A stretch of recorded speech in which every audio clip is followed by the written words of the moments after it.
Welcome, it's that time of the year, the Independence Day week special, mood of the nation, this big week when India Today brings you what exactly is the mood of the nation. And this is significant because this is the first major poll done since the BJP Narendra Modi remarkable victory in the Lok Sabha elections. We're going to be asking plenty of questions over the next few hours.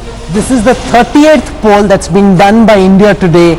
It's a biannual poll where once around Independence Day and then around Republic Day, we look at the mood of the nation. And this is, as Rajdeep says, the first time we've gone back to voters since the general elections. Has the popularity of the Prime Minister gone up?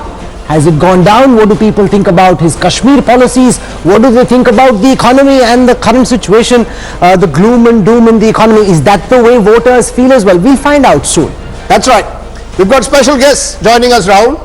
So on our broadcast, I want to start by introducing Ashok Malik. We've had him come back to our studios after eons. He was till very recently the press secretary to the Rashtrapati of India. So this is Ashok Malik in a capacity he's very familiar with, but getting back into the groove as a television pundit. Flanking him, we've got Rajiv Desai.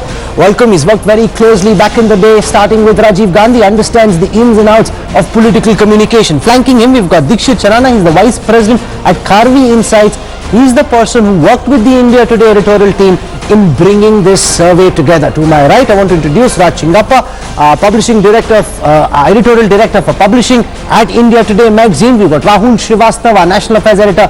Last but not least, Ajit Jha. He leads the research project at India Today.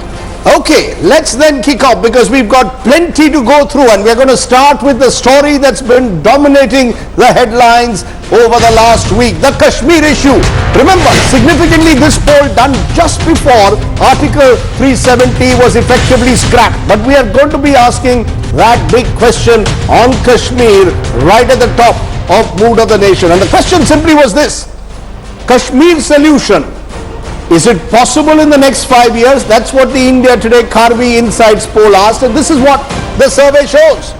65% are saying yes, Narendra Modi can resolve the Kashmir issue over the next 5 years. 24% said no, can't say was 11%. Remember, just before Article 370 was effectively scrapped, this shows that there was some confidence that Mr. Modi had a Kashmir solution. We also asked about the Modi government's handling of relations with Pakistan. This is what the poll says.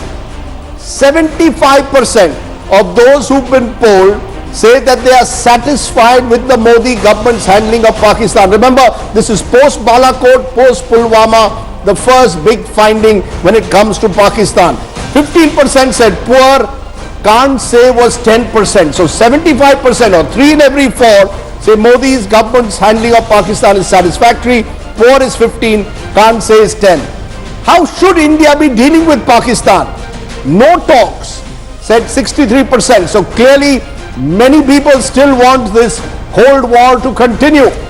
Dialogue was just 27%, just over 1 in every 4, can't say was 10%. So the big numbers right at the start are showing the honeymoon with the Prime Minister is still intact, whether it's Kashmir or whether it's Pakistan. We just want to put out a disclaimer that the Prime Minister bowled a bit of a googly to our pollsters in our team by announcing the abrogation of Article 370, before which a majority of this poll had already been done.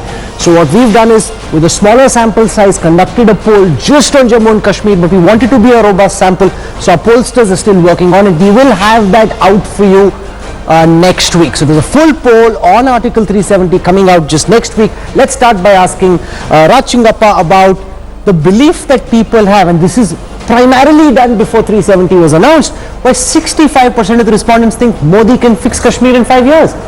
Well, and you know, there are two things in this. One, since the BJP had made abrogation of 370 as part of its manifesto, there is no surprise in the way. It was always a question of when it would do it, never a question of whether it would do it. And the timing of that, of course, beat us in terms of the poll.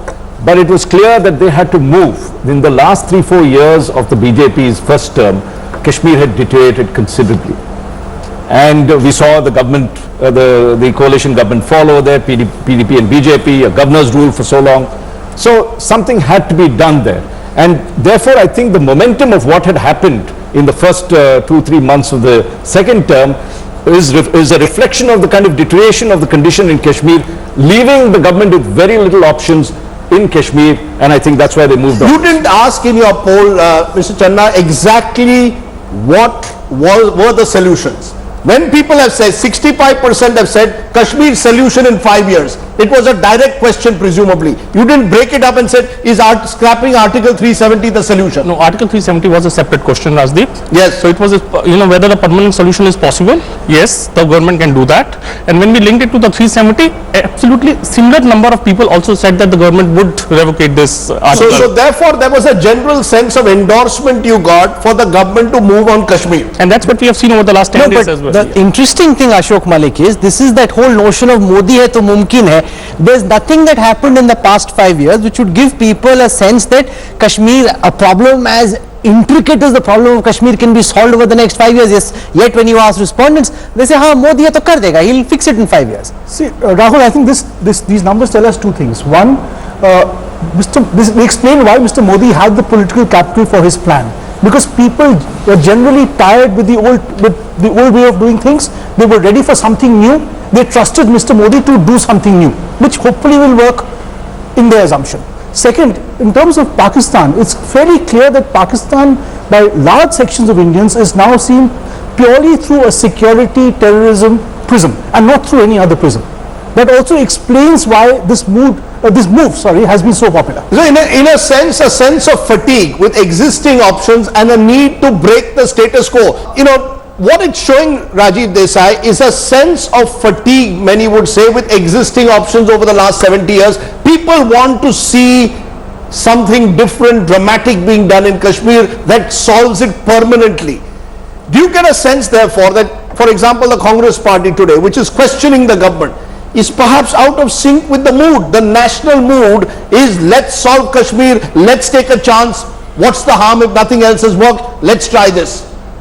Well, I have a slightly different viewpoint, as you might appreciate. The national mood that you speak of is largely based on what appears in the media and what is publicly available by way of information. And on that, the government has a strong hold, whether through intimidation or through influence. So this is a nationwide poll, Mr. Desai. This is a nationwide poll. May well be. I mean, one of the weaknesses you could argue is that we don't have enough respondents from the Kashmir Valley. That's a fair point you could make. But to say that the poll is being carried out in an atmosphere of intimidation would be a bit unfair. I didn't say that. I said that all views seem to be influenced by intimidation and influential. So therefore, it'll always end up replaying the government point of view. Any poll. But how? This is a poll where you've asked people. This is the classical case of the opposition voices being in denial. You've asked people, do you think the Prime Minister can fix Kashmir in 5 years? Do you agree with his handling of Pakistan? People say yes. It's a ringing endorsement. The opposition was on the 23rd of May in denial. It continues to remain in denial. What if you were to ask the question that do you think what the Prime Minister did in Kashmir was right? Okay, so that is a question that we are also going to ask. But the point, Ajit Jha, I think, that is being made by Rajiv Desai, the media has created, in a sense, an atmosphere where people want immediate solutions to Kashmir, where people want Pakistan to be taught a lesson, and Mr. Modi is simply riding on that media-created juggernaut. That's what I think Mr. Desai is trying to say. The media has created this atmosphere. Mr. Modi, in a sense, is claiming that's the national mood. No, one step before that, if I may. Rajiv, I would disagree with that. In fact, what I would argue, what Raj pointed out, that this was part of the BJP manifesto even in 2014, and in 2018 when Mr. Modi became the Prime Minister, Amit Shah became the Home Minister, and with Amit Shah as the Home Minister, one realized that the three important issues which were which defined the BJP, one was Article 370, and therefore there will be some movement in on the that. first 75 days, Rahul Srivastava, as early as that, that's the question. Let's be honest. There were those who thought, yes, he may do something, but will he do it right away? Will he do it in the manner that it was done in Parliament for very first session of a new Lok Sabha? Rajdeep, I think the timing wise it was perfect. As per Prime Minister's timing, Rajdeep, elections are due in Jammu and Kashmir. If elections were held, If a popular government was there, with a popular government there for 6 years, it wouldn't have been easy for the government to do it. It had to be done now. The key factor here is what I will like to tell Rajiv, is that this is a move which has removed the status quo with a bit of disruption. And this is an issue which raises negative sentiments in Kashmir, but positive in India. And that's where lies the catch. That it raises whatever some sentiment is negative in Kashmir, raises a positive sentiment across India. And that's what Modi has been able to do. So in a sense, very quickly, I just want to understand, Raj, do you think that Mr. Modi is playing to this sort of nationalist sentiment that we saw, which, you know, sort of took off after Balakot in particular, built up into the general elections, and he believes he's still riding on that? There's a sense that, you know, these are nationalistic moves, India first.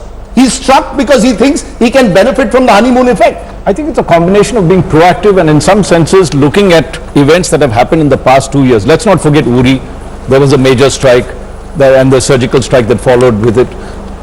Then let's not forget Pulwama and the Balakot strike. I mean, these are two huge events dealing with both Kashmir as well as Pakistan. Playing on public memory, because Rajiv Desai is saying the media has created this kind of atmosphere. Media could have, in some ways expanded that thing, but there are two incidents you cannot deny that are so serious in the country's history. When was the time did Indian Air Force aircraft, fighter jets go across and bomb a place in Pakistan? The last time we saw it was during the war.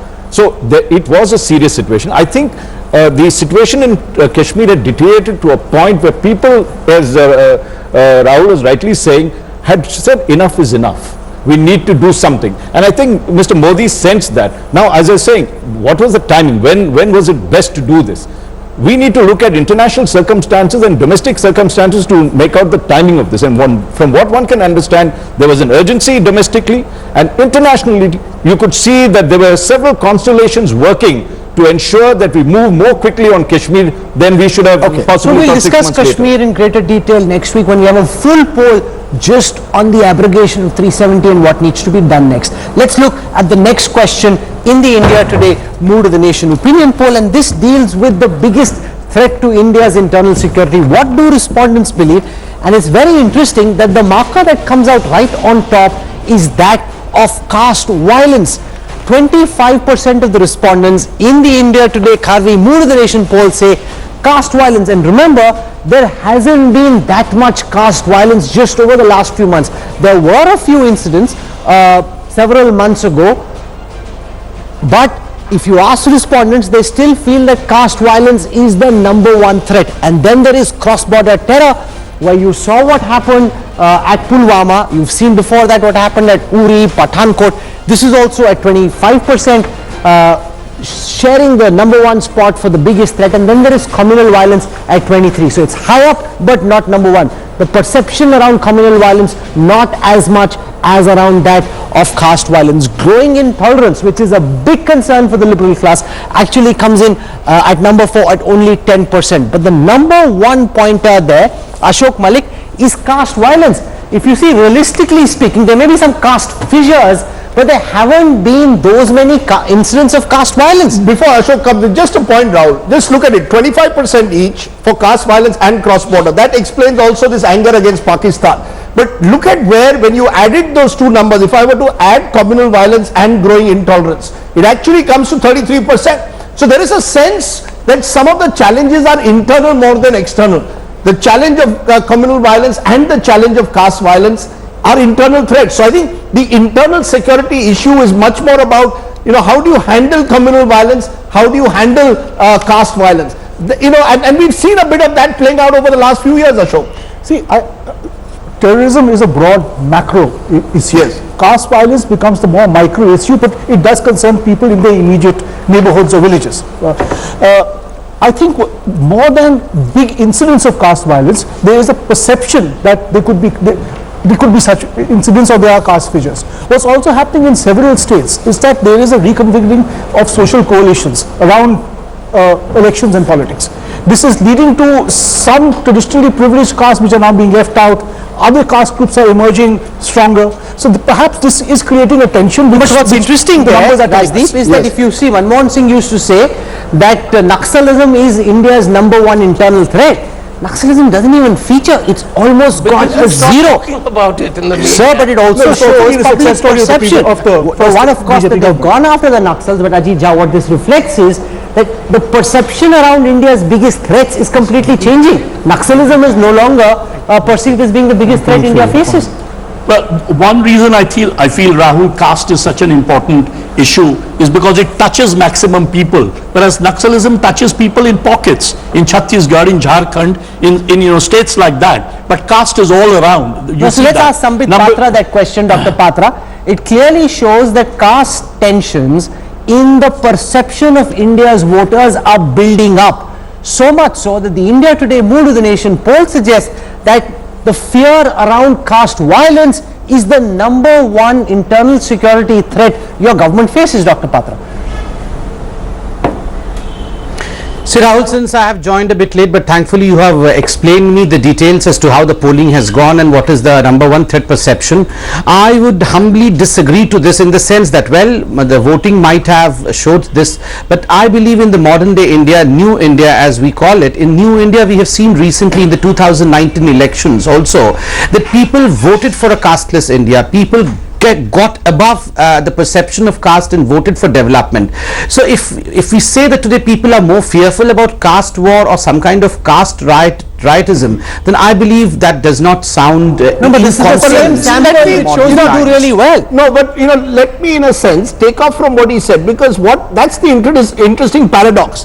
In elections we found people are slowly voting beyond the narrow caste identities in urban India certainly, but increasingly even in rural. Yet, and it's not as if your Hindu or Muslim identity doesn't exist or your Dalit identity isn't strong, but your voting preferences are changing. And I'm just wondering, Rahul Srivastava, whether that's the difference. On the ground, when there is a Dalit Bandh last year, there was a large uprising and there was support for it. But when it came to voting preferences, the voting preferences are now being slowly separated from how my identity, whether I'm a Dalit, whether I'm a Hindu, those identities don't matter as much. Something here. In state after state, we've seen in recent elections that a dominant caste group in one state or the other has been, in a sense, edged out of power by a coalition forming around it. Is this a reflection of that binary and that tension? So there is a flux thing. There is a lot of flux that's there on the ground. If you see if you put the total, it is 73% of India's concern is about trouble born out of identities. Yes, this is on the internal security question. Internal security, Rajdeep, that is a very serious issue, because we might be uniting in voting, but we are divided in our day-to-day lives. That's right. And then you have got the fourth item, which is growing intolerance, which could be because of any one of these two reasons, caste or community. And that's where lies a concern for the government, that if certain passions are being whipped on lines of identity, how does the government actually control them in social... So how would this poll, for example, reflect in terms of this whole Hindu majoritarianism? There's so much of talk of Hindu majoritarianism. No, but it does this doesn't. poll confirm that, or does this poll dispute that and suggest that at least when it comes, is it a factor or not, Hindu majoritarianism? Well, the biggest threat to Hindu majoritarianism comes from the caste. I mean, look at UP. SP-BSP alliance was a caste alliance, which was the biggest threat for BJP. It's similar in Bihar. Lalu's, for example, alliance was a caste alliance. But the Hindu majoritarianism seemed to triumph over caste at election time. That's true. At It this, does, but Rajdeep, when you raise that identity at that level in caste identities or community identities, that you are a Hindu, that within that Hindu identity there is a Thakur and a Brahmin and a upper caste and a lower caste, and those frictions do emerge. But what after this that. poll shows, Rachingappa, is that there are caste tensions which in the eye of the respondents are building up. Whether we like it or not, whether Dr. Patra agrees or not, because we didn't tell them what to say. They are telling us way more than Naxalism, way more than intolerance. #1 problem is caste, and that's coming through the survey. And I think the Narendra Modi government should take note of this. I mean, I understand Sambit Patra saying that, look, the previous the elections this time sort of subsumed caste, but this is a warning for the government that there is a situation out there that they need to look at, firstly, and secondly, when we keep talking of caste being subsumed, let's be very clear that the issues that dominated the 2019 election were in some senses got reduced to, say, security because of the Balakot incident. There was a nationalist feeling, and the fact that the people seem to have wanted a strong government. Well, so you cannot say, I think we need to watch the next round of state elections to see how much the interplay of caste would be there, how much leadership there. Clearly, there is a longing for strong leadership. That is Let's come emerging to in the this. next question we're looking at, and this deals with triple talaq and women's empowerment. Do respondents in the India Today Mood of the Nation poll back the government's move to scrap triple talaq? 66% of the respondents say yes, 24% of the respondents say no. So overwhelming support for what the government is doing on scrapping triple talaq. Let's come to what is now one of the big ticket ideas that's being looked at by the Supreme Court, the whole judgment into the construction of a Ram temple in Ayodhya. It has 61% of the respondents in this pan-India sample backing the idea of the construction of a Ram temple at the disputed site. Now this, Rajdeep, is very interesting. We don't know and we don't want to prejudge what the the lordships say, but the 6 out of 10 respondents strongly back the idea of the building of a Ram temple.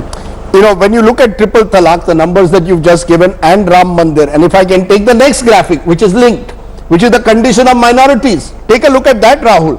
49% are saying it's improved, 33% are saying same, and 11% are saying deteriorated. Effectively, this is where the majoritarianism comes. I mean, that's the concern, that Ram temple to be constructed must be constructed. At the same time, triple talaq, the government is again getting endorsement. Now remember, in a poll like this, presumably you've gone by proportion of the population. So the number of Muslims who will be polled will be significantly less than Hindus. And so can you tell us what the response is amongst the minorities? How many minorities think that their condition is improving? Amongst the minorities, how many people want the Ayodhya? On the triple talaq, 49% of Muslims supported the move.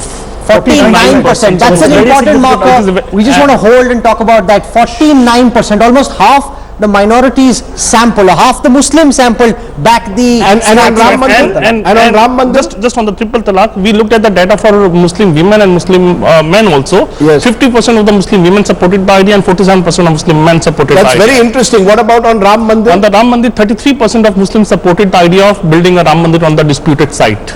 One in three Muslims. That's very interesting because they want a Ram temple there. That's very interesting, Rahul, because if you look at the polls, only 10% of Muslims actually, around 8 to 10% as per post polls, went with the BJP. So clearly on issues, Muslims seem more willing to give this government a chance than their voting preferences again. And that's fascinating.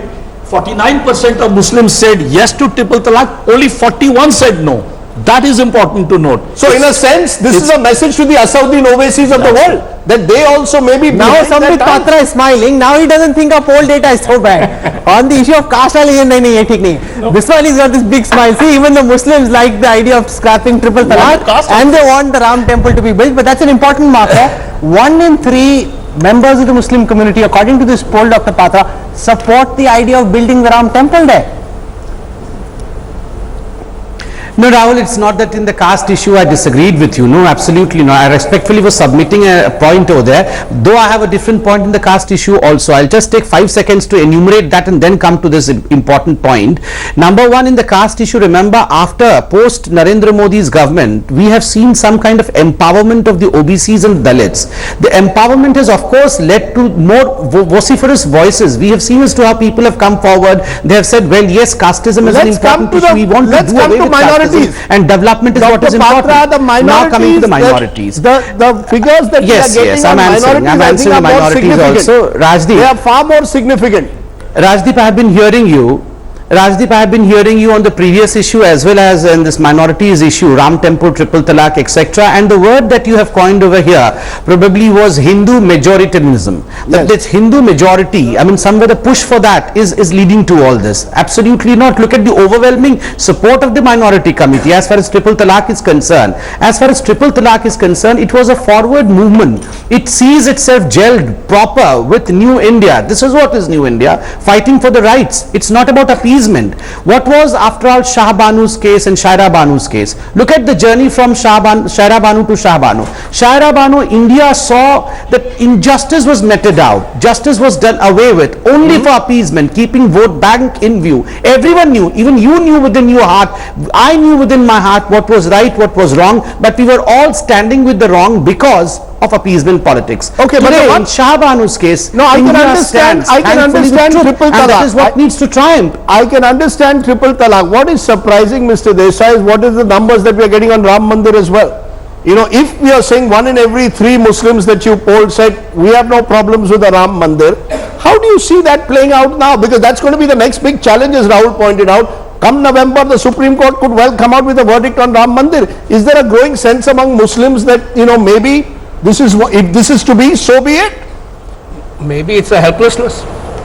You think it's a sign of helplessness that Muslims seem Let's go to... with the flow, otherwise we get beaten No, up. I think that's, Yes. that's a bit unfair. If you look, it's very unlikely. It could happen. I don't want to prejudge what the Supreme Court says. It's very unlikely it will completely overturn the High Court judgment.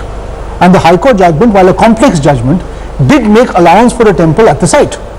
So unless the Supreme Court completely overturns a judgment and says it is not valid, I think there is a realization across the country that a temple will come up. There could also be a various Rajingappa, that this whole issue has been dragging on for decades. Let's build a temple, let's get on with life. 1 in 3 respondents, I mean, when people hear this, it's a big number. 1 in 3 Muslim respondents in the India Today Mood of the Nation poll backed the idea of building a Ram temple at the disputed site. Yeah, let's not forget it's 27 years since Babri Masjid was demolished, and over a period of time a lot of opinions have moved around, and there is a growing feeling that, look, if after all the Allahabad High Court had a verdict which now the Supreme Court is looking at in the way it divided the property that is there, that's the big disputes there. So people are saying, look, if it means that much, possibly that's the thought that is there, let us get on with it, let's see what is there. Let me just flip it around for a moment, Rahul Srivastava. What if I say that it's a sign that Muslims feel increasingly disempowered, increasingly feeling that they are being isolated, marginalized? So you might as well, you know, as is being suggested, out of a sense of fatigue, accept it. Which is that the way that perhaps every decision is going to be taken? You, out of fatigue, you push in Article 370, out of fatigue till people tire or push ahead with the Ram Mandir. Rajdeep, in the last election, 2014 election, nearly 13 states did not have a single Muslim MP. UP, several states didn't have a Muslim MP. That did create. But then I will add to it, then suddenly in Gujarat you find the Congress temple hopping. Rahul. The Congress espousing strident, not so strident Hindutva, is perhaps a sign. Today Mamata Banerjee is protecting on the street for Durga Puja Samitis. Something is happening in politics where people who used to stand openly with the minorities suddenly feel that Hindutva is something they need to do. I think there could be a different interpretation. And Rahul, I really need 10 Which is- seconds to come up with a new philosophy on this. Which is that a lot of people, I've heard this, a lot of people are saying we've ceded too much of ourselves to the BJP, whether it's Hinduism, whether it's anything. So we want it back. We want to assert ourselves as Hindus, but not Hindutva. I think this is a crucial thing that you should look at. It's possibly that.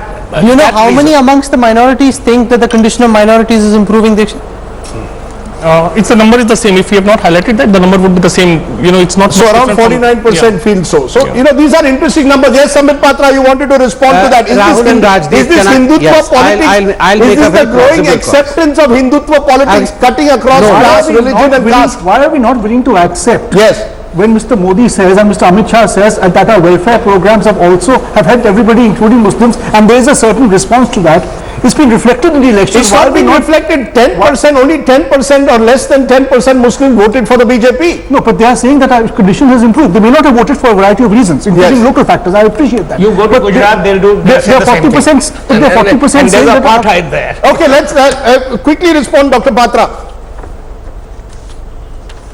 See, since about 33% of the Muslims have voted for a Ram temple and you are skeptical about the result, let me tell you what has happened. You need to segregate Muslims into two categories: the overwhelmingly large normal Muslim population, just as you and me, and a motley few people who call themselves as the leaders of Muslims, or the ones who have taken the contract of leadership of the Muslim, and their leadership depends on some kind of rift between the Hindus and the Muslims. These are the ones. This motley crowd is the one who would never vote for a Ram temple. If it's a motley crowd, why don't you give 33% seats to Muslims? Always. Why don't you give 33% seats then for Muslims? Just a If you second, feel you're that the talking about Muslims, yourself. why don't you empower the Don't be Muslims hyperactive, politically? Rajdeep. Hear me out. Rajdeep, you don't have to jump on your seats, you just have to hear me out a few seconds and then you can question me. Please let me complete. So remember this motley cloud of leadership, the leadership, you know, the few Ovaisis and few Rahmanis, these are the people who appear almost every day in a television channel and speak against the Ram temple. But come down to the ground and you would find the consensus always existed amongst the normal Muslims, which we did not read, we did not try to read, and thankfully your channel today has read that. Okay, so we need to take a quick break because we have lots of data sets we need to put out for you. We'll take a break. When we come back, we look at what people think of the performance of the Modi government, the Prime Minister's style of functioning, what they think are the achievements of the government, and whether they believe in the idea of Sabka Saath, Sabka Vikas and Sabka Vishwas. That and more in part 2 of the India Today Mood of the Nation poll when we return on the other side of a quick break. Stay with us.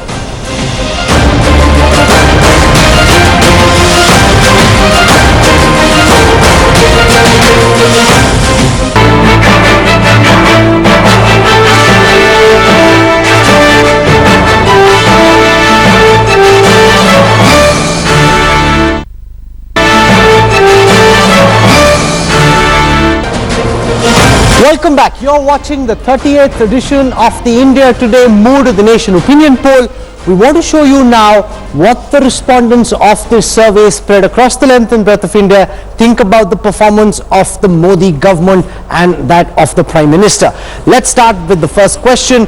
What do people think about the performance of the Modi Sarkar? It's interesting to see that between our last poll in August 2018 to now, the level of popularity of the Modi government's actually gone up by about 13%, whereas the level of number of people who say they're dissatisfied with the Modi government has come down 9%. So there's a 58% gap between those who think the Modi government is doing really well and those who think that the government is not doing well. That is huge. That's a monstrous gap.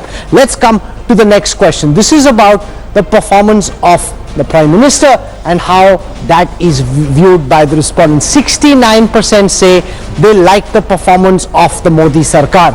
Only 11% say they are not satisfied. 19% say that it hasn't changed. It's kind of just the way it was. But 69% say they are satisfied with the performance of the Modi Sarkar. So what I did was, we worked with our data team and said, let's pull out similar polls done in countries like the United States and France, which ask roughly the same question. Now remember, they're not entirely comparable, but they're not incomparable either. We're asking how the performance and the popularity of the Modi government compares with that of Donald Trump in the United States and Macron in France. Now, let's have that on our screen right now. The Prime Minister's popularity has gone up from 54 to 71. The number of people who disapprove has actually come down. In comparison, Donald Trump between July and April 2019 is at 46%. 46%, that's according to the Gallup poll. And now you've got Emmanuel Macron in France. His popularity is at 29%. So you've got Prime Minister Modi at 71%. You've got Donald Trump, and he's not going to like it very much. I hope he's not watching India Today just at this moment before he sets off a Twitter storm. But Donald Trump's popularity in July was only 42%, and Emmanuel Macron is at 32%. Way behind. Correct me if I'm wrong, Mr. Channa. This is the highest that Mr. Modi has been since 2014.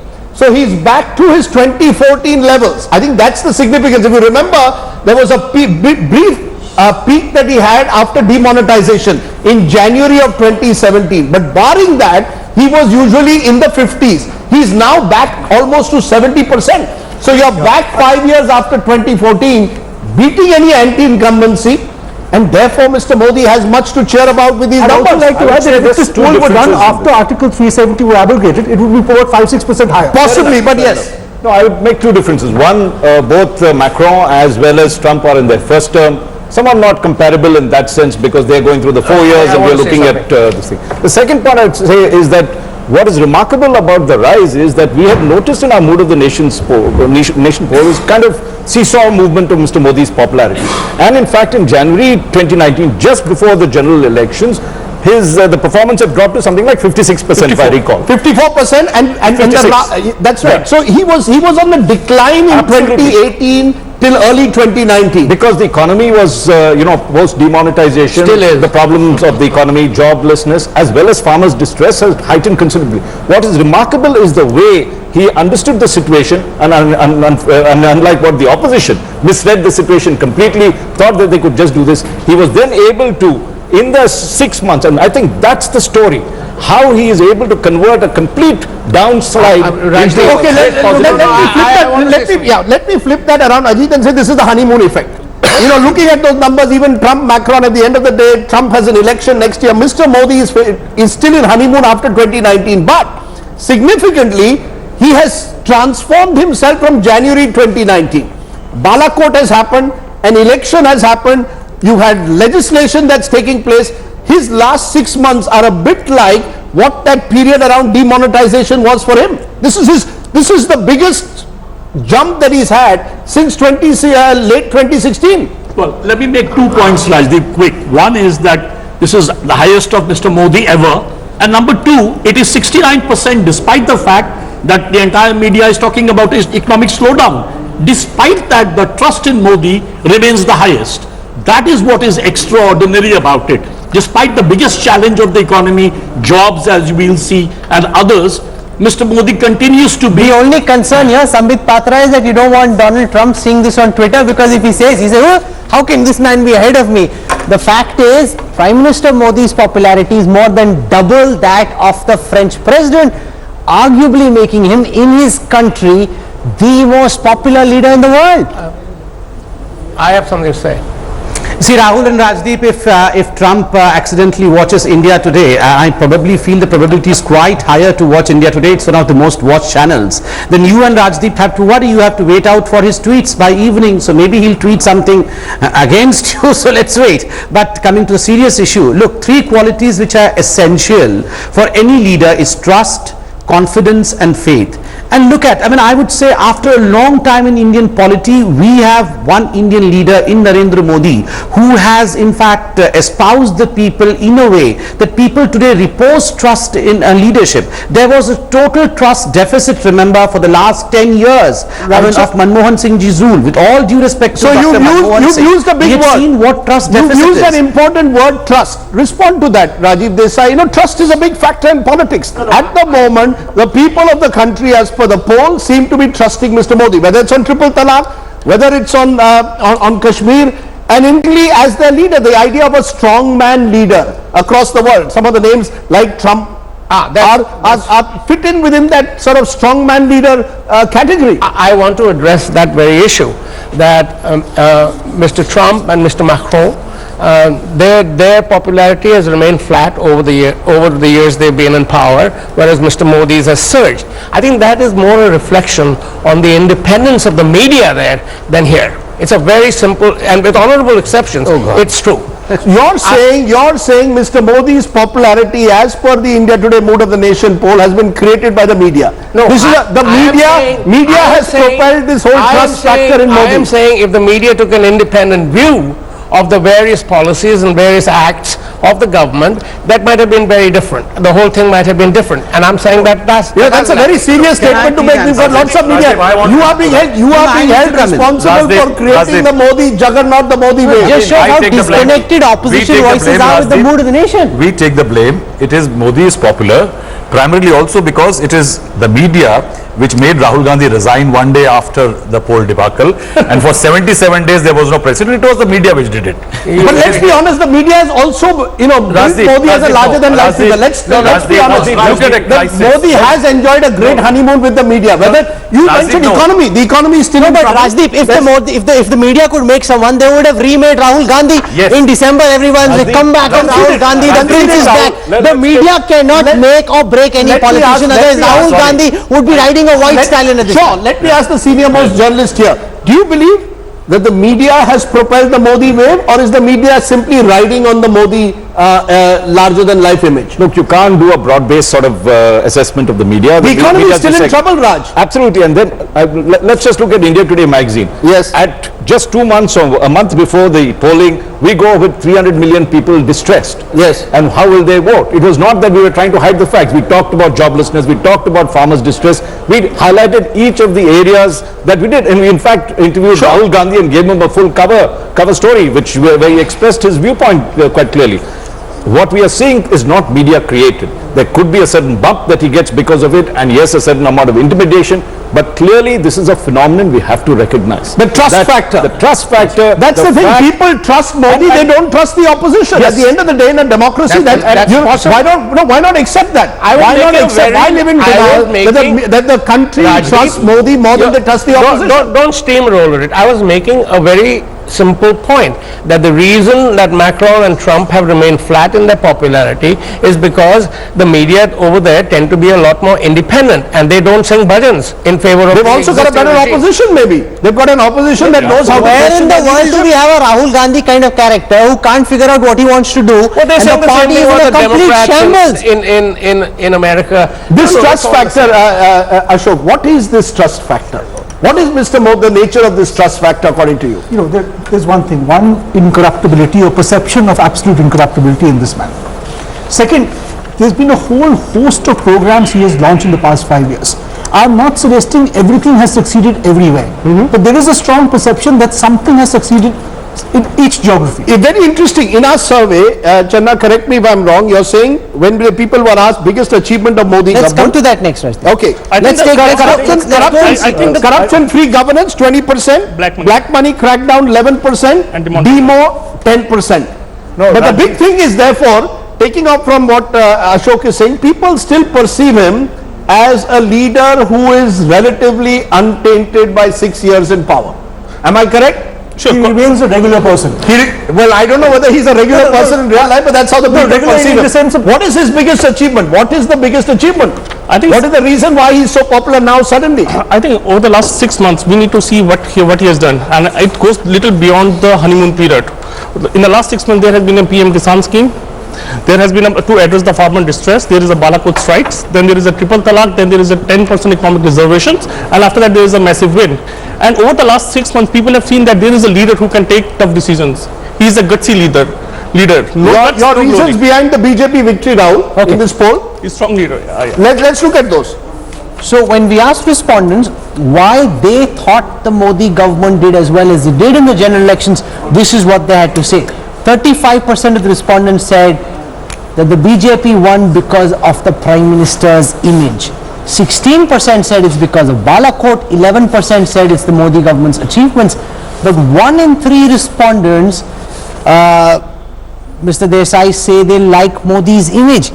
Now you have to shed that delusion, you have to come out of denial and accept that the man is popular. I oppose a lot of the Modi policies. By all means, do especially that. on the economy, especially on social equity. I oppose them, but that doesn't make me a spokesman for the opposition.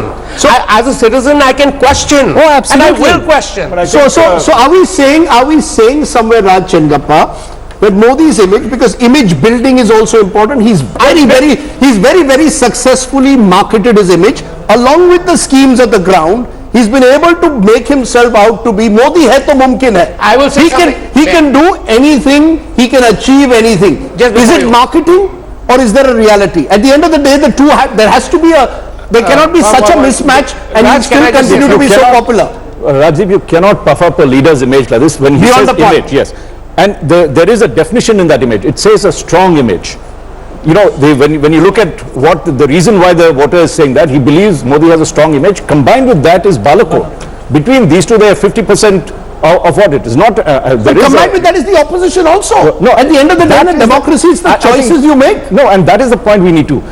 I think the opposition misunderstood the entire. They had a great opportunity because our poll showed that in January, Modi's government was at its lowest at 56%, and also all the key problems, farmers, jobs, were all figuring very, very high on our list. The opposition had this great window, I thought. It needed to project a strong leader. It didn't. it sort of again fragmented and divided themselves. No one agreed on Rahul Gandhi being the Prime Minister. You went, each one fought their own way, missed a great opportunity to hit back and capture it. I think this is one of the big lessons that the opposition should take rather than hit the media. Don't tell me. One second, Rajdeep, because you're hitting what the media. stops any politician from Yes. building his I- image? The Congress party, till the end of the debate on Article 370, couldn't figure out what their stand was. The CWC met after the parliament was adjourned. You know, now, if you're Modi right now. builds his image and the opposition doesn't know which side is up, then why do you blame Modi for it? Look, I'm not blaming Modi. I'm saying it's a contributory factor. The condition of the opposition makes Modi even In any more... democracy, Trump is building his image all the time. Look, as I said, the economy is in bad shape. There are enough issues where the opposition can target Mr. Modi on a systematic manner. They have failed to do so. We could argue that a section of the media has also failed to fulfill its role. All that is taken. But at the end of the day, Mr. Modi is harnessing that media machine, but he's also, and I believe, therefore I disagree actually government's achieved. I think some of those schemes of the government have worked very effectively. I think Mr. Modi's biggest change, Rahul, and this is my belief, Soot Boot ki Sarkar became Garibo ka Neta. Somewhere in 2015-16, and till today, it's the poor of the country. I don't know what's your breakup in your poll, but clearly those below the poverty line is where Mr. Modi, along with the middle class, is getting his real propulsion. Even more than Balakot, which foregrounded his leadership, but I believe, you know, there's a sense that's, Rahul, where, you know, we tend to... No, but Ashok, that's where we are getting, I think the opposition gets it wrong. It cannot all be hype, you know, it's not as Agreed. India is in trance and they're in love with Modi. People are feeling the governance, they like what they see, and that's the reality, and the opposition needs to shake off happened in the Germany, it's denial. happened in Italy, it's happened in Venezuela, it's happened in Cuba, it's happened in the Soviet Union. Yes. See, there are two factors. One, this 35% trust factor in Modi. 35% of people saying we voted for the government primarily because of just Modi, because we like Modi. It also tells you why the Rafale card so spectacularly bombed. Because Rafale was essentially the Congress saying, believe us, don't believe Modi. And I think the people responded, these numbers reflect that. Absolutely. I think the trust factor matters in Indian politics. Take just one issue here, the very important domestic issue, agriculture. Majority voters say that agriculture comes after job as the #1 concern, and yet on the PM Kisan, 50% say Mr. Modi has done a great job. But let's explain this that's- paradox. That's the paradox that your poll needs to explain on jobs, on the issue of agrarian distress. This government doesn't seem to have performed as well as the previous Manmohan Singh government as well. And yet Mr. Modi's personal popularity remains so high. How do you explain this paradox? As I said, there are many programs he's inaugurated. Not everything has succeeded everywhere. But there is this perception that he's working hard. So he's created hope. Okay, let's He's ask created Dr. a sense of hope. and he's delivered. So I think that's the other way around. He's delivered in Trust specific and hope. geographies. No, the charge is And he has delivered that in the specific perception geographies. around Modi is better than the performance of Modi, and that it's a lot of hype. Let's hear Dr. Patra's response to that.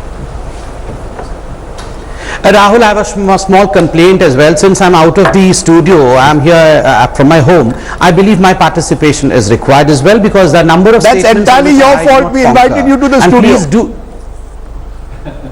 No, that is not. A democratic setup from anywhere should be democratic, sir, studio or otherwise. Since you are preaching democracy, be democratic, sir. Thank you. Allow me a few seconds. Number one, as far as Rajdeep's contention and Mr. Desai's contention that probably a hyped media is what gave some kind of popularity, or rather a hyped popularity to Mr. Modi is concerned. Remember, this is an intelligent No, world. This is Dr. not a Patra, foolish don't world, make me you do know. what If you- Mr. Desai said. Oh my Please. God. Okay, Mr. Desai said you did not say that. Contrary to what Mr. Rajdeep said, Mr. Desai pointed out to the fact that all of this was hyped because of a media which was probably not functioning as it should function. Absolutely bunkum, because this is not a foolish world. People live in tangible world. मेरे घर में खाने को नहीं है, मेरे घर में सिलेंडर नहीं है, मेरे घर में टॉयलेट नहीं है, और केवल राजदीप और राहुल अगर चिल्ला के बोले कि बहुत खाना है, बहुत टॉयलेट है, बहुत सिलेंडर है, तो people are not going to be considering Mr. Modi as a popular prime minister or a popular leader. People only consider someone popular when they get tangible results in their hand. And when 35% of people say it is Modi's charisma, his personality, and the rest say it is Balakot. Remember, Balakot and Modi combined together, because at the end of the day, Balakot was a decision taken by Modi. It was his persona. It was his decisiveness. It was his determined nature. So, of course, when Balakot also comes, it is because of Mr. Modi. And let me at the end also also say one thing, that look, media or anyone can only project a leader only when there's matter, substance, hard work and performance with the leader. What with Rahul Gandhi? Look, Rahul Gandhi was projected more than required. Dr. Patra, Prince has returned, Rahul has returned, return of the great leader. What happened? I hold no brief for a media, a large part of which at various times has shown itself to be a very timid media. At the same time, I respect what you are saying, where 35% plus 16 Rahul, if you add, is 51%. And I think 51% are swayed by the idea of a strongman leader. And Mr. Modi at the end of the day has taken risks, whether it's demonetization, whether it's Balakot, whether it's even Article 370. No, but let's assume he hadn't done that. Yes. Let's assume he hadn't done the Uri surgical strikes or Balakot. Would he still have had that image? The man is working to build his image. Why blame the media for this? No, the one fact which Rahul, and you know about this poll, the BJP did a poll in September, October last year. That poll also showed the BJP getting close to 300 seats. This is pre-Balakot. I think Balakot only foregrounded Mr. Modi's leadership. Sometimes I think we give Balakot more points. Yes. Raji. One, certainly the schemes that he were there. If you look at another question, in terms of water, in terms of toilet, in terms of this, people are satisfied with that delivery. There is a very critical point. We must accept that. So Swachh Bharat, other everything schemes have worked. Second point is that if you look at his popularity, right through it remained at around 48 to 60%. It never fell below that. The government's popularity as well as his. It was clear that the people endorsed a lot of what he did. What Balakot did was make it decisive, because look at the risk he takes. This is happening just 3 months before the polls or 4 months before the polls. It's a make or break decisions. If for instance, Indian Air Force pilot died there, or there was a problem of that, it would have been a blowback and it would have impacted the elections. There was also a great risk of war with Pakistan. He successfully negotiates, he bites the bullet on this, negotiates through that, and therefore you will see the kind of endorsement that he gets, because people are saying, here was a crisis that was there. It could have gone terribly wrong. So Ashutosh has been on both sides of the media fence. This is a good time to bring him in. Rajiv Desai makes the case that it's the media that's blowing a trumpet and making Narendra Modi who he's become. We're essentially saying that we're holding a mirror and reflecting the man's popularity, and if people like his image, it's because of the work that he's doing and the steps that he's taken. Which side of the fence are you on? I partly agree with him, because media, even if media is not trumpeting, what is media is doing? Media is not questioning him. There is no interrogation of Mr. Narendra Modi, as Mr. Manmohan Singh was questioned on a daily basis for good 3 years. I think if that happens, and if this level of popularity remains, I'll be surprised. Today, channel after channel, TV bulletins after bulletins, anchor after anchors, editor after editors, they refuse to question Mr. Amit Shah and Mr. Narendra Modi. That's a reality. Okay, you hit us below the table. No, they were watching some other channel. You hit us below the table. I want to make a quick point. You've got 30 seconds. You see, there are things which journalists do. Journalists do have political affiliations, and we have seen it in the past. But the fact is, what we are missing here is that what sets Narendra Modi apart from Trump and others, 24-hour politicians, Rajdeep, that's the key. He doesn't have a Camp David. There is no honeymoon. For 3 days after winning, he goes for a cabinet meeting, announces certain new schemes. Rahul Srivastava, Mamata Banerjee is also a 24-hour politician. She's not Prime Minister, Rajdeep. She is not Prime Minister, and you can't compare her I think at the end of the day, so she's out of the picture right now. I think Mr. Modi's, that comparison is incorrect. I think, Rahul, our poll has firmly established Modi's strongman image. That goes beyond doubt, and I think that's the big change from January to August. See, I'm not saying whether 24 hours is good or bad. The biggest change. How does the poll establish his strongman image? Because it establishes his incredible popularity. Strongman is almost a pejorative. No, I'm not saying it. 35% are saying they support Modi's image, and 16% they like his image, full stop. They don't say they like his strongman image. Okay, I'm using the word strongman. Do you like strong image? The question is very specific. Okay, let's strong image. Okay, the strong image. The strong image of Mr. Modi is right. And I might add, it is an opinion survey. 35%. It's an opinion survey. Okay, gentlemen. It's the opinion of the people. Okay, we need to take a break. We need to take a break, because how is this image actually translating into hard numbers? If an election was held today, a general election, I know one is not going to be held for another 4.5 years, but if it is held today, is Mr. Modi's popularity or the number of seats he's going to get even higher than in May? Find out. You're watching The Mood of the Nation.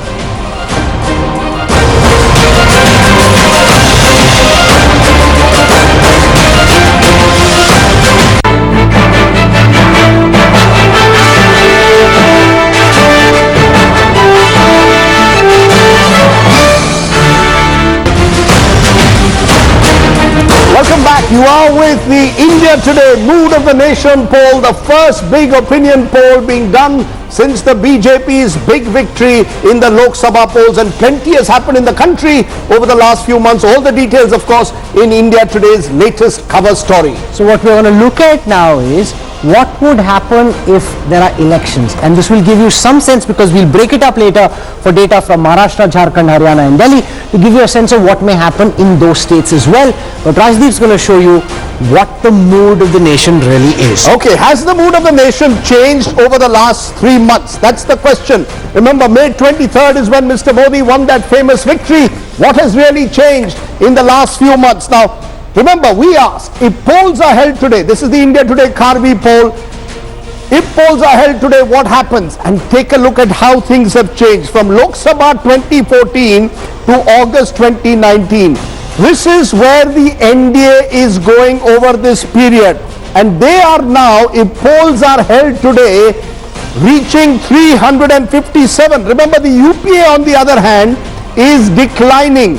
We are showing you the NDA is on an up, and now if polls are held in August 2019, they actually reached 357 seats.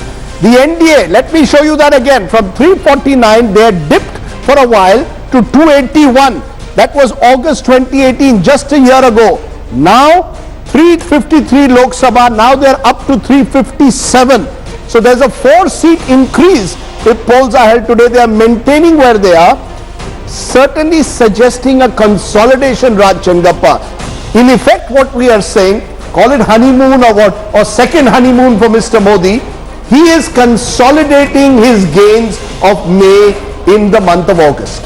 And also, let's all, since we have done it over a period of time and that the screen is flashing in that manner, the fact, I think it's a remarkable phenomenon what the NDA government and Mr. Modi has achieved.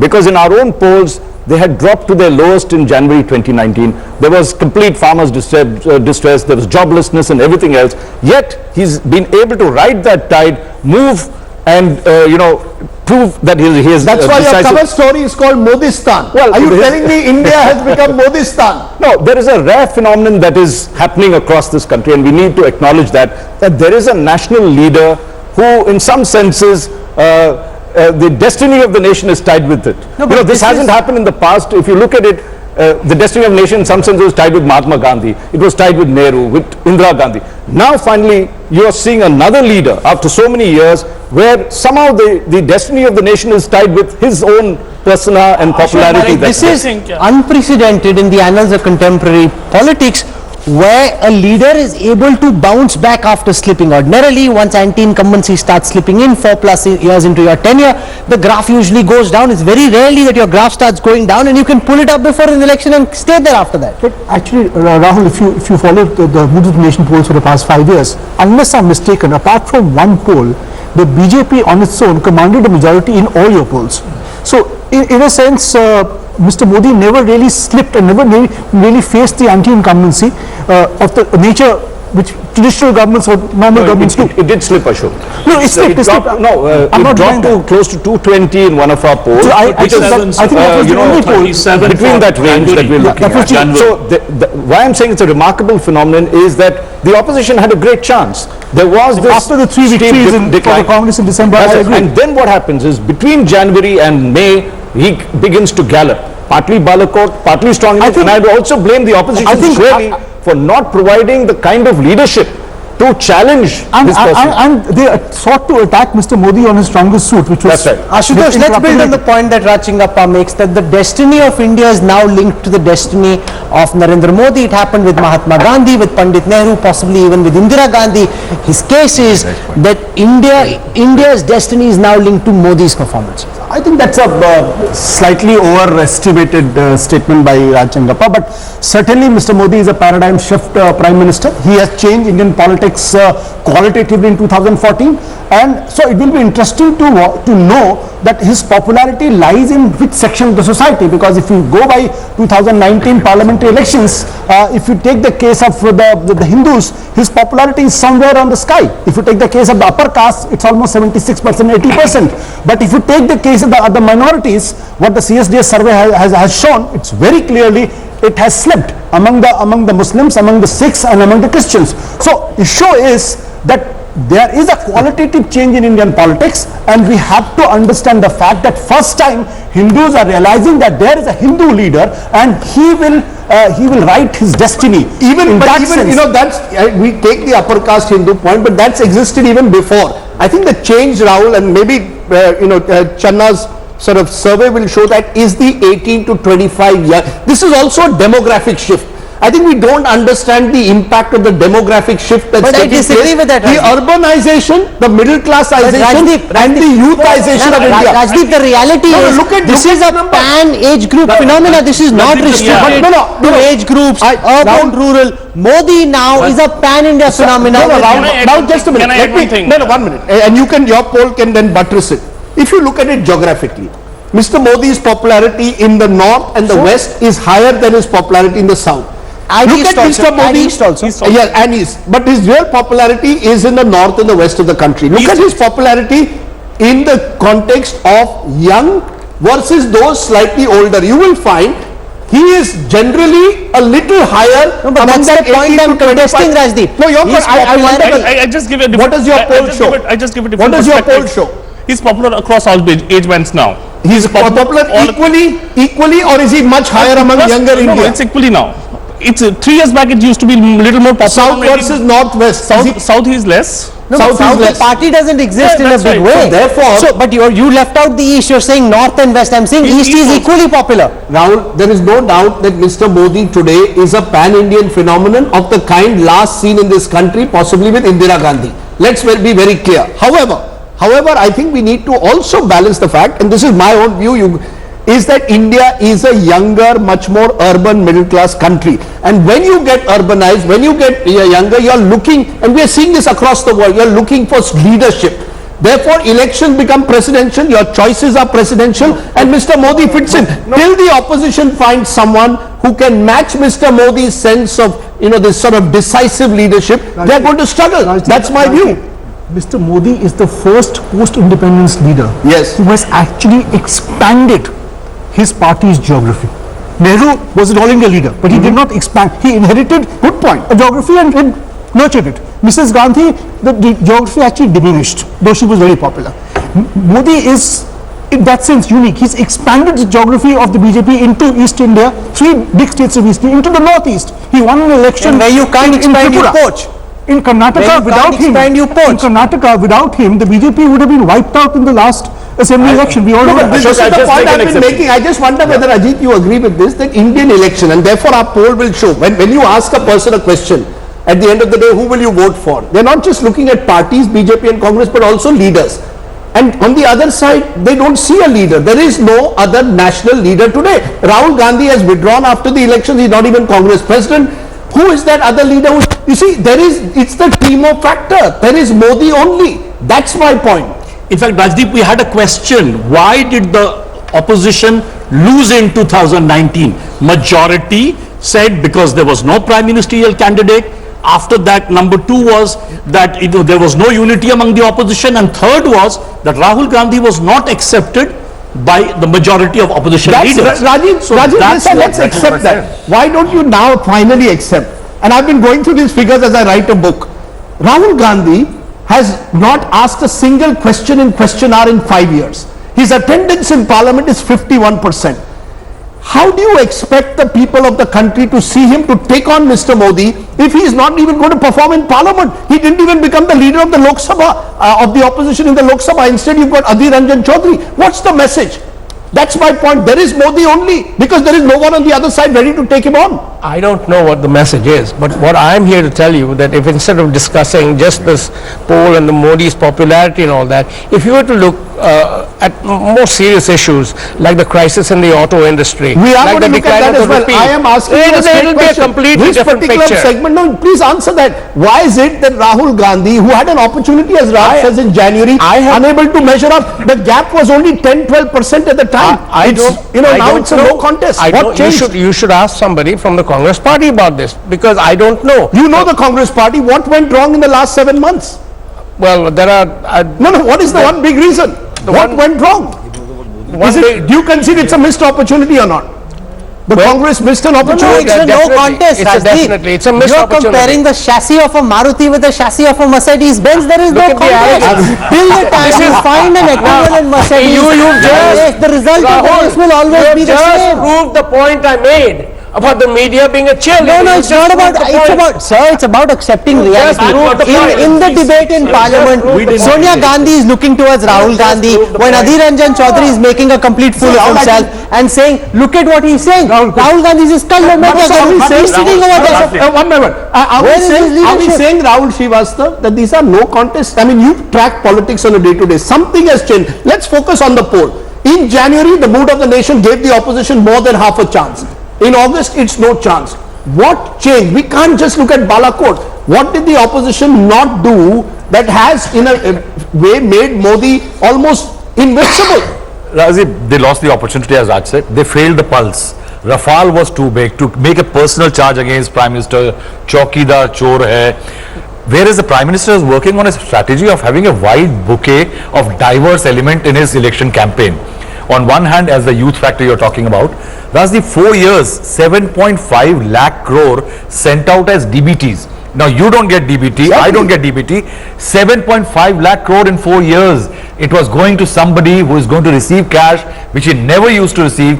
He worked at every level to build a campaign, which was creating a very beautiful So bouquet is it for the public. It was not the media, Raj. Is it pro-incumbency? You know, if we assume 22 crore families the BJP says benefited from the various schemes, let's assume there's duplication, there's some element of exaggeration, it's even 14, 15 crores. That's enough to win an election in this country.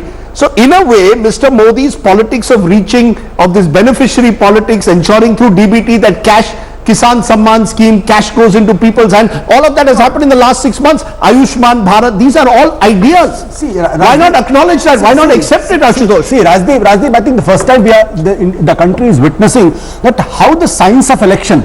Yes. He has devised a science of election that things can be micromanaged, can be microplanned, focused and done it.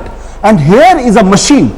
Like you can't compare like Congress party with BJP because Congress party itself doesn't have an organization. You know, Dr. Patra is calling me, I must go across to him. Because he's calling me. No, we forgot. He says, sunne ki shamta rakhi hai, like that young Ladakh. No, one second. Let's just say that I want to take your leave since you need more of Ashutosh. Yeah, No, I am very humbly I was saying that please give me leave because you want to go to Ashutosh to know about BJP while the BJP spokesperson is sitting over here. We want to go to Dr. Patra. Go on, Dr. Patra. I have some other chat also then you to can attend. respond, Thank you. Ashutosh can give you more insights about BJP since I don't know he may join the BJP. Come on now, Patra, Dr. Patra, don't, rootha hua Patra is not we want. Patra, you explain. Most of the time you should not be knowing what's happening. You have been, Mr. Rajdeep, you have give me been the one speaking biggest against reason. the Bharatiya Janata Dr. Party and Patra, against the you Prime give me the Minister. one biggest You should reason at least why have the the BJP has courtesy of won so allowing well. the spokesperson of BJP to speak. No, Please Mr. go ahead. Rajdeep, Please you go have ahead. been right now, you said that it was a honeymoon phase of Mr. Modi, that's why he's so popular. No. I am the spokesperson of the party. Sir, allow me to at least counter what you are saying. You are feeding all kind of wrong things to the Okay, go on, viewers over Dr. here. Patra, I am make your here, point. while I am here, you cut off my voice, you don't allow me to come into the debate. Okay, Why? make your point, Is Dr. Mr. Patra. Rajiv Desai and Ashutosh everything? Why? Why We Mr. were Desai asking is to them, speak all these Dr. things Patra, against Mr. Dr. Modi? Patra, this is Why what we have a we were spokesperson asking of them BJP questions about the right over opposition here? and its You failures. filter Now the you tell voice me and what you is the don't reason allow for the voice to be success. heard. Please, quickly, this is the disadvantage of not being in the studio, but go ahead. Let him speak. No, this is the disadvantage of not having a fair debate, Mr. Rajdeep. Allow everyone to have the voice. It's not just Mr. Desai or Ashutosh. Others also exist. Thank you. Let me come to the point. Number one, we are missing the real issue as to why the Prime Minister is so popular and why we won the election. How many Prime Ministers from the rampart of the Red Fort addressed about toilets? How many Prime Ministers saw to it that almost every house in India has an attached toilet? How many Prime Minister of India spoke about Beti Bachao? How many Prime Ministers saw to it that the 100 paisa that he sent from his office reached into the pocket of every citizen of this country? How many Prime Minister of this country, for you, me or Rahul, a gas cylinder or a LPG connection may not be of any importance because we have that since We long. mentioned But that, consider Dr. the situation Patra. of millions of Dr. people in Patra, this we country. mentioned that. No, So I please don't understand. make It's us not feel about- guilty. Don't make us feel guilty. We mentioned all these points. So please don't try and sort of target the media. Don't blame the messenger. No, I think No, I am not targeting media. I am targeting some people in media. I am not targeting the media. Rahul Kanwar Samit has Patra, do you interviewed expect Prime me to Minister be for the here? longest amount of time. Amit Shah for the longest amount of No, time. if you want, I can walk out from here. If you have such a problem with me. Okay, calm down. Please let me know. What is this? If you are going to decide that whom Mr. Rajdeep Sardesai will be asking questions and who will be calling in the studio, then please let me Mr. know. Ashutosh, I'll walk out from here. Shout. No, because your tone and tenor, because your tone and tenor is very, very intolerant. Why not? And that's not part of the democracy. I can equally speak about the BJP and what is wrong with the BJP and what is good about the BJP. You can speak. But you are saying as if we are the accused and we have no business to be here. It's entirely anti-democratic, anti-constitutional. Over here, I was talking to Mr. Rajdeep. Okay, one by I one. also have my time. I need to get my time to speak Dr. about One minute, Ashutosh on the panel. Ashutosh, 1 minute. He has got 1 minute. Rajiv Desai has no business to be here. No. I think you better let us know on which channel we should go, on which channel we should not go. I know there are many channels who will listen to you. No, why? Okay, I am asking you in 30 seconds. Mr. Ashutosh, all of this bunkum talks is not going to help you, Mr. Ashutosh. No, Mr. Ashutosh, gentlemen, you know Mr. we have to Modi is move on. performing, and that is why your frustration I is think sometimes palpable. you should I was realize talking that on the issues of the government. What was the reason for it? You should learn to listen. Time out, 1 second. This is just lead to... Let's move on, Rahul, with more. Okay, let's move on with more numbers. This is what I really like about No, India what today. unnecessarily? The fact I am is- also Fade that participant out, of this fade that out, debate, please. Mr. No, not like Ashutosh. It's not We're all very about happy you. to have all voices I am a represented participant. Why on you India speak today. against You have no business to talk about One me. second. my Prime Minister, sir. Here you're seeing the classical democratic newsroom at play. Yes. Opposition voices think that we are supporting the government voices being equally unhappy. That's just the role that we find ourselves in. Let's move to the next At big ease with that. graphic. Let's come now to the next story that we are putting out. This deals with the best prime minister across time. Remember, here the recency effect plays. Recency effect in polling is, naturally if you're asking people now who they think is the best prime minister, whatever they're seeing currently gets additional benefit over past examples. So leave that aside. Here's what the poll suggests. 37% of the respondents in this Mood of the Nation opinion poll think Prime Minister Narendra Modi is the best prime minister India has ever had. 14% say Indira Gandhi is the best prime minister India has had. Atal Bihari Vajpayee is at 11%. Pandit Nehru now nowhere in the picture. 37% saying Narendra Modi. I want to show you now how this has changed over time, and this is interesting as well. I'll just walk across and show you the gap between Prime Minister Modi and Indira Gandhi across time. Remember, when Prime Minister Modi started out in 2014, Indira Gandhi was India's most popular all-time Prime Minister. You see over time from 2014 onwards how this poll has changed. Remember, as I said, anybody who understands polling accounts for the recency factor, but for what it is worth, this is what respondents said about Indira Gandhi. So she starts out at 23%, 21, 17, 20, down to 14% in August 2019. Narendra Modi graph coming up on your screen right now, it starts out at only 11%. When he started out a few months after that, only 11% of the respondents thought he's India's all-time greatest prime minister, went up to 20, 33, 26, now at 37. There's a 23% gap between Narendra Modi and Indira Gandhi, and this is interesting, Rajdeep, in this Mood of the Nation opinion poll. Samit Patra, I hope that makes you happy. Can we have a happy Dr. Patra? We don't want an unhappy Dr. Patra on our broadcast. 37% of the respondents in this poll say Narendra Modi is finally the smile. Now we want both Ashutosh smiling and Dr. Patra smiling. That's the point of being on India. Okay, the smile is back, but give us a historical context, Raj Chengappa, who's perhaps started his journalism when Indira Gandhi was the Prime Minister. The point I'm making, people are looking for leadership. Indira Gandhi in her generation provided it. Narendra Modi is seen to do it in this generation. In a way, isn't that what the poll is saying? That if you want to today be a successful politician in India, it's not enough to do your caste alliances, it's not enough to do your your micro level management. You also need to portray a sense of leadership. That's why Modi is scoring. You know, Rajdeep, we must acknowledge a phenomenon is happening across this country. We haven't seen anything like this since Indira Gandhi. Haven't seen, the last we saw was Indira Gandhi. Yes. And Nehru and Mahatma Gandhi. And what you're seeing is mass adulation. Now, when Rajiv was pointing out earlier you have the problem of auto industry, you have the problem of economy, joblessness, everything else. And yet, there's tremendous amount of faith in this one leader to deliver on all these things. Now, there is, that clearly demonstrates his leadership. It has its pluses. It also has its minuses. We can deal with each of these, but the fact is we must put on the table that there is a phenomenon which I was saying earlier, the destiny of a nation is linked with an individual. This is happening now. That's a very facile assumption that what is happening in the auto industry, in the monetary system, in the economy elsewhere has absolutely nothing to do with Mr. Modi's leadership. What kind of facile assumption is that? I'll tell you, look, we have to go by the numbers. The Mood of the Nation poll done by Karvy shows performance performance of Prime Minister Modi. 30% say outstanding, 41% say good, 19% say average, poor is 6%, very poor is 3%. So you add the poor and very poor, it comes to 9%. Add the outstanding and good, it comes to 71%. So when I look at those numbers, 30% plus 41%, that's 71%. Now you call it adulation, you call it approval, those are words to use. We are trying to capture the mood at the moment. It seems to me, Ashok Malik, that the BJP's popularity is much less than that of the Prime Minister.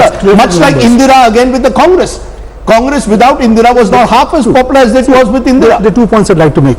Because Mr. Modi is so popular, it doesn't mean people believe he's solved all problems. Yes. But there is faith that he's on the right track. People may be right, people may be wrong, that's up to them. But there is faith in him, there is faith that he's working hard, he will solve our problems. He has not solved everything, obviously, but he's on the right track.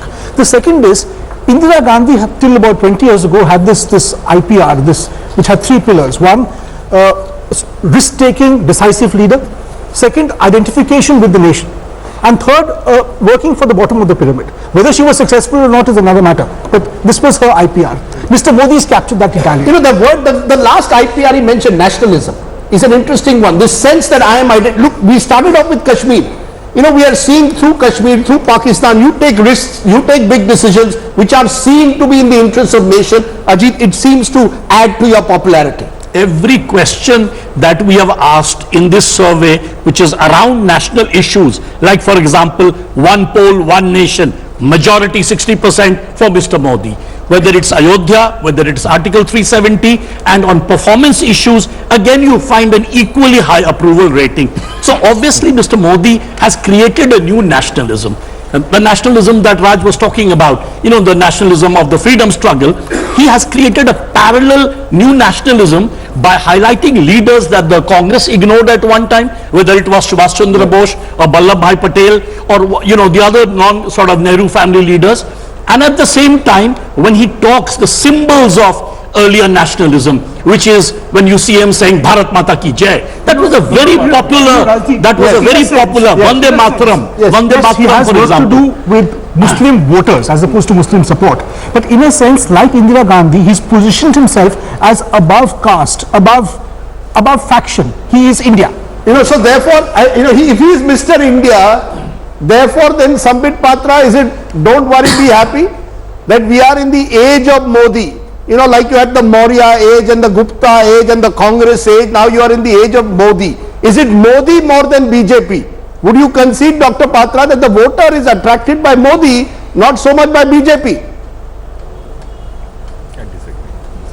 See, as far as any ideology is concerned, that ideology has to be taken forward by an individual. Ideology automatically does not get spread. You know, it has to be an individual which pulls the ideology. And of course, as far as the present genera is concerned, it is Mr. Modi who is pulling the ideology of BJP. BJP and Modi and BJP are mutually in a symbiotic relationship as far as growth and development of this country is concerned. But coming to why Mr. Modi is so popular, let me tell you, as far as the conventional politics of the contemporary times was concerned, it was very obvious. You know, we had caste equations. You know, the day elections used to be declared, all of you used to break out headlines like these many percentage Muslims, these many percentage Yadavs, these many percentage lower caste, these many percentage SC, these many percentage ST. So this is what is going to be the electoral battleground look like.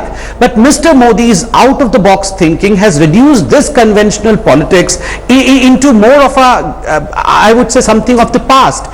Today's politics is totally different. It is unpredictable, it is performance oriented, it is hard working oriented. I've always said, you know, PM just does not mean Pradhan Mantri. P for performance and M for mehnat. Show me a second man in Indian polity today who can match Mr. Modi in performance and mehnat, and I'll give you the second mark. But Rajdeep, can I contest what you're saying? You're suggesting that he's somehow way bigger than the BJP. Be that as it may, if Virat Kohli is playing for India, it's India that is winning. It's the BJP that is winning. Now, if Virat Kohli wasn't in India, then that's a different matter. If you were playing for Australia or something. Let me just point to one small figure. The Axis My India poll showed 1 in every 3 BJP voters voted for the BJP because of Mr. Modi. If Mr. Modi had not I like Bengaluru Royal Challengers because Virat Kohli plays for it. But now what turns on it? If 39% had become 26%, you know, if 1 in every 3 had not voted for BJP, if Modi had not been there, you would be back to being a party of 200, 220 seats. Modi has taken the party from that 180 to 220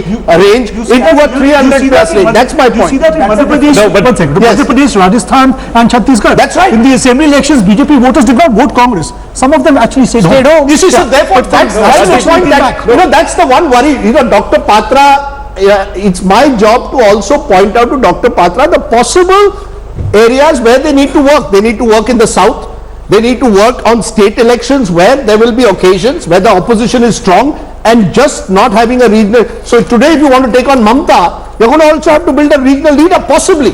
My point is, I think Rahul, Modi today towers over the BJP. There is absolutely no doubt in my mind. If I could say something there, I think in the first election the BJP wins in a state. Yes. Modi takes them there. Yes. Modi won them Haryana. Modi will probably win them Bengal. I don't know. It's Modi versus possibly. Bengal. Yes. After that, Modi won them Maharashtra. No. But then it's up to Mr. But the fact is, Prime Minister Modi is now laying out a roadmap for his successor as well. In the manner in which Amit Shah is being built, you have a better sense of who's likely to take over after Narendra Modi than you do in the Congress. You don't know who's likely to take over the Congress tomorrow. Let me give you one data point, Rahul, which I think our viewers need to know.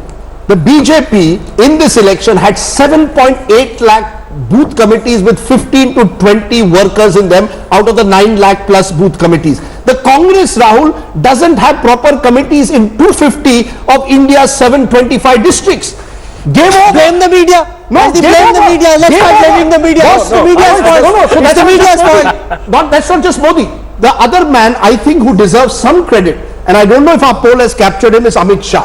Look, when you've got 7.8 lakh booths working, functioning, versus a party with 250 district committees not in place, it's the media's fault, right? So it's media, machine, message, Modi and money. That's my view. But Rajdeep, let's take a cricket analogy. No, media, message, Modi, machine, money. The 5 M's. But if you take a cricket analogy, yes, cricket analogy. He's got a cricket analogy. I'll come. Yes. You were talking to Virat Kohli. As we have seen, as long as Virat Kohli and the Indian team is doing well, adulation is there. The moment they lose in the semi-finals, the public opinion is so fickle, nobody even wants to watch some of these matches. Which is why January poll didn't work in his favor because he just lost the election. I'm making a larger point. Yes. That while he has reached stratospheric levels in terms of popularity, with great popularity comes great accountability. The expectations are very high, and this is also, while it's a great pat on the back for Mr. Modi, is also a warning for the government, because very quickly public opinion can shift if you don't deliver. We need to take a quick break. I have a very small cricketing analogy of my own. If the cricket team of India or Australia goes up against that of Zimbabwe, the result is likely to be the same. The opposition needs to get its act in order. You need to be as good a team as that of India or Australia to be able to take them up. Absolutely. India versus Australia, India versus Zimbabwe, the result is likely always to be the same. Channa has got you've got a point on Amit Shah. What's the point? 20% of people said Amit Shah's election management was one of the top 3 reasons for BJP victory. One of the top 3 reasons was Amit Shah's election management. Okay, so my 5 M's, machine, media, message, Modi, money, still hold. We'll discuss those issues on another day, but when we return, we're going to the opposition. We've looked at Modi, his popularity is sky high. Where does the opposition stand at the moment in the mood of the nation? Back in a moment.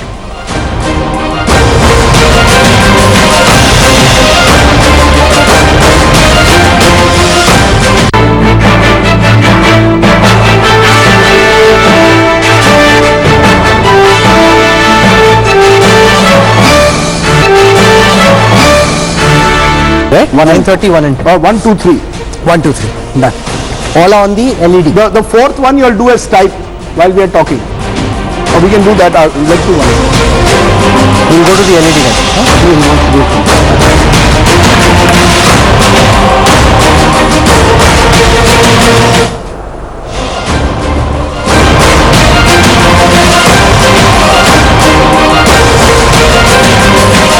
Welcome back. You are with the India Today Mood of the Nation poll being brought to you by Karvy. Rahul and I are bringing you all the insights, but you can get more details in the latest issue of the India Today magazine.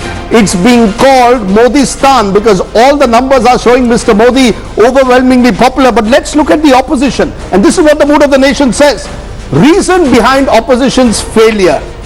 No Prime Minister faced, 31% said that was the reason why the opposition failed in the Lok Sabha elections.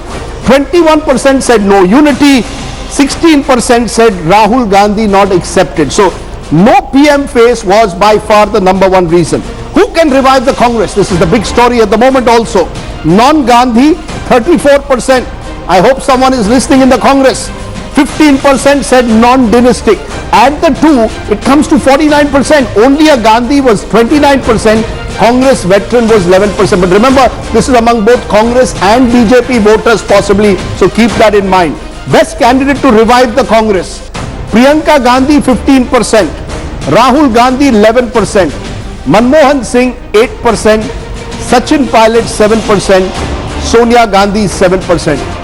Clearly, Ashutosh, at a time when the Congress has chosen Sonia Gandhi to, in a way, be the interim president, the voters are suggesting 33%, 34% saying non-Gandhi, non-dynastic 15%, almost half are saying choose someone else. Don't choose a Gandhi. But then finally they come to Priyanka Gandhi and the Rahul Gandhi as the top leader who could revive the Congress party. I think there is a contradiction here. So the fundamental problem with the Congress party is that they are not doing politics per se. Here they are faced with the party and the leader who is doing politics, and politics which has nothing to do with moral or immoral, they have to win. Like there's an opportunity somewhere. In these numbers, Rajiv Desai, I sense an opportunity. If the Congress today projected someone and said, look, we're going to give you the full backing of the Gandhi family, you go ahead, empower them. The numbers are saying non-Gandhi plus non-dynastic. Half of the people are saying change the rules of the game. Is the Congress behind again a step behind the public mood? The public mood doesn't want a dynasty. They want new faces. Well, the Congress is obviously having an issue about this. It's an old party, and it's been used to having a Gandhi at the helm for decades. So I guess you should give them some time, and maybe they'll come up with something. Yeah, by then the BJP will be ruling in a couple of more states. The Congress can take its time. Yeah. They hold a meeting once the bill has already been passed in Parliament, and Parliament both the Lok Sabha and Raj, are you surprised? Raj, no, just a minute. Raj, are you surprised? Look, there is, as Ashutosh pointed out, there's a contradiction in the way the polls go, in the sense that while everyone says have a non-Gandhi as a leader, when it finally comes to the popularity, it's still the Gandhi that I had. Because they haven't given anybody an opportunity. How will somebody become popular? There is a message that I think we need to take note of. And this goes back with what we did with the earlier things as to why the opposition didn't succeed, that it didn't have a prime ministerial face, it was not united. There are other things that is very important, is that the Congress cannot believe, as Rajdeep said, that it can just start off at year 3 and then begin a campaign to fight this election. If the Congress has to mean business, it must start now. There are 5 years to go. There are a whole lot of issues the nation faces. Now is the time for Rahul Gandhi and his troops, or whoever they want to choose as the president, to say, we will mount the challenge. They cannot do it in year 3 like they did earlier. I mean, fair enough, you put up a good fight in... Year 3 is far away. There are elections in Maharashtra, Jharkhand, Haryana. Even then, start they building are now. working on that right now. They don't know who's in charge of the Absolutely, Delhi. Rahul. I agreed with you. They have to get their act together, and they must understand winning an election in the time of Modi and Shah. But Mr. Desai will blame the media. The fact that the Congress can't figure out who's the Delhi head is the The media. media is not responsible for the district committees. No, he thinks it is. The media is not responsible for the fact that the party has been broken apart in Haryana between this leadership struggle between Huda and others.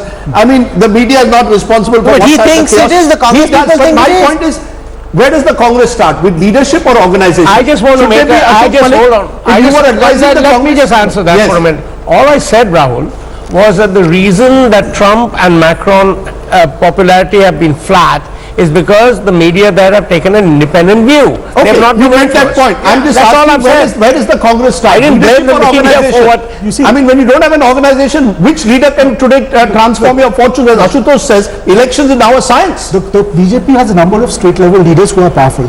Frankly, so does the Congress. So does the Congress. Okay. But what the Congress does not have is a national leader who adds on to the state leadership's popularity and vote. But where they get a chance, Just hear me out. Just hear me out. What Rahul Gandhi has done is that he has completely depositioned the Congress as a mainstream party, as the mainstream national party. The BJP has walked into that position which Rahul Gandhi has vacated. You know, look at the confusion in the Congress over Article 370. You've got different Congress leaders speaking in different voices on a serious national issue. Ajit Jha, what is the problem? Is it of leadership? Is it of organization? Is it just of direction? Where is the Congress problem? I think the biggest problem is Congress doesn't have an agenda which it used to have in the past. The whole party, as you pointed out on Article 370, is completely divided. Jyotiraditya Scindia takes a different stand, Rahul Gandhi takes a different stand. The other point is Maharashtra elections are coming. The old guard had recommended number one name of Mukul Vasnik. He's a 4-time MP from Ramtek. He's a Dalit leader. He was a leader of the NSUI of the Youth Congress. He would have been an excellent presidential excellent for whom? If we go to West Bengal, would anybody be interested in listening to what But you Mukul need to Vasnik is saying? project that, Rahul. It doesn't work like that. You need somebody who has the public speaking abilities to be able to take on and fight with Narendra Modi and Amit Shah. The Vasniks of the world may have the right caste. That is not what works. He's been a fiasco, frankly, as leader of the Congress in the Lok Sabha. And he's been put there because he doesn't threaten anybody. And there are people in the old guard of the Congress who have very good linkages with Mukul Vasnik, who think they can they will run the Congress if Mukul Vasnik would have been made president, which is why they wanted him president. But Rahul, let's understand the point that the Congress is faced with a situation where the liberal ideology doesn't know how to deal with nationalism. And that's so world over. They are in dilemma. It's world over. The problem is the world over. A dilemma of that nature requires a one-generation leader. Look, Rahul, there's Hindu nationalism here, white nationalism in America and in Europe. So yes, there's a revival of nationalism. Okay, let's come to the other question, because the opposition. Can I Rajdeep just make this point? Rebuttal to that. So the liberal ideology faces a big challenge, which can only be resolved by a big leader who can take them on in terms of ideas, in terms of communication, in terms of reaching out to these people. I'll complete. See, For Mukul Vasnik can't do that. the Kashmir issue for them is a question of democracy. Now, you are faced with the leadership like Amit Shah and the Modi, who are taking the country that this has to be done, this has to be done. Now, the Congress can't decide whether they are with democracy, whether the nationalism, what to do. Okay. So, unless they resolve this crisis. Your point is well taken, because in a way, Mr. Modi and Shah have virtually taken over the entire political space. Opposition leader told me, yaar, hum log anti-corruption agenda karte hain, wo demonetization karte hain. We do, effectively what you are doing is, whenever the opposition has any agenda, the BJP is quick to respond, and that's, I think, the one big change between January and today also. If you remember, in our January mood of the nation, agrarian distress was an issue. What does Modi do? Kisan Samman Yojana. 2,000 rupees go into people's pockets. He reacts and responds quickly, Rahul. I think we need to recognize that. So it's not just a Congress problem, but the Congress is also facing Modi Shah. The Congress is not facing Morarji Desai. The sooner the Congress realizes that, they might be a bit better off. Realize that all of this week, it's not been Rahul Gandhi versus Narendra Modi. It's not been Rahul Gandhi versus Amit Shah. It's been Rahul Gandhi versus Satyapal Malik. That's where the BJP has managed to edge him out. Okay, let's turn to the other opposition leaders. Can I just make a point? When you're facing a batsman of this kind, Yes. Rohan Gavaskar, and I like him very much, he's a wonderful human being, he's not going to be able to take on a Virat Kohli. If you're up against a Virat Kohli, somewhere in the legions of Congress supporters, you have to find a Steve Smith or Rohit Sharma. Rahul Srivastava, do you see anyone in the Congress, a name who you actually think could take over? I mean, there are questions being raised over why Sonia Gandhi. It's back to the past. But Sonia Gandhi at least can hold the party together. Is there anyone else you see who could actually perform a role for the Congress today? Any leader at all? See, Give me one name. Rajdeep, at a time when the most popular leader, pre-370 we are talking about, has already moved in the pantheon of political right beyond Atal Bihari Vajpayee and L.K. Advani, because he has delivered on a promise that they were making in their politics for a very long time. At a time like that, The Congress will have to reinvent itself from the ground, find a leader from the ground, can't impose somebody from the top. The crisis is that the Congress has stopped existing at the grassroots level, so it cannot find a leader. We are saying Sonia Gandhi because she can keep the party together. The crisis is not keeping the party together, it has to fight Narendra Modi and Amit Shah. You need a leader who is sui generis, who comes from the ground and then takes on. That's how leaders Let's are come formed. to the next question. Who is best suited to head the opposition charge against the government and the Prime Minister? 19% of the respondents told us they think it's Mamata Banerjee, and that's interesting because there's an epic clash just a couple of years from now in West Bengal that's on the cards. Mamata Banerjee versus Modi and Shah. Number 2 is Akhilesh Yadav at 12%. Interestingly, Arvind Kejriwal, even though he runs a relatively small state of Delhi, is at 12%. Naveen Patnaik is at 11%. Sharad Pawar is at 11% as well. But Mamata Banerjee at 19%. Jivya Narasimha Rao. There's a big battle in Bengal, but even nationally, 19% of the respondents in this Mood of the Nation poll think Mamata Banerjee is best placed to take on Narendra Modi.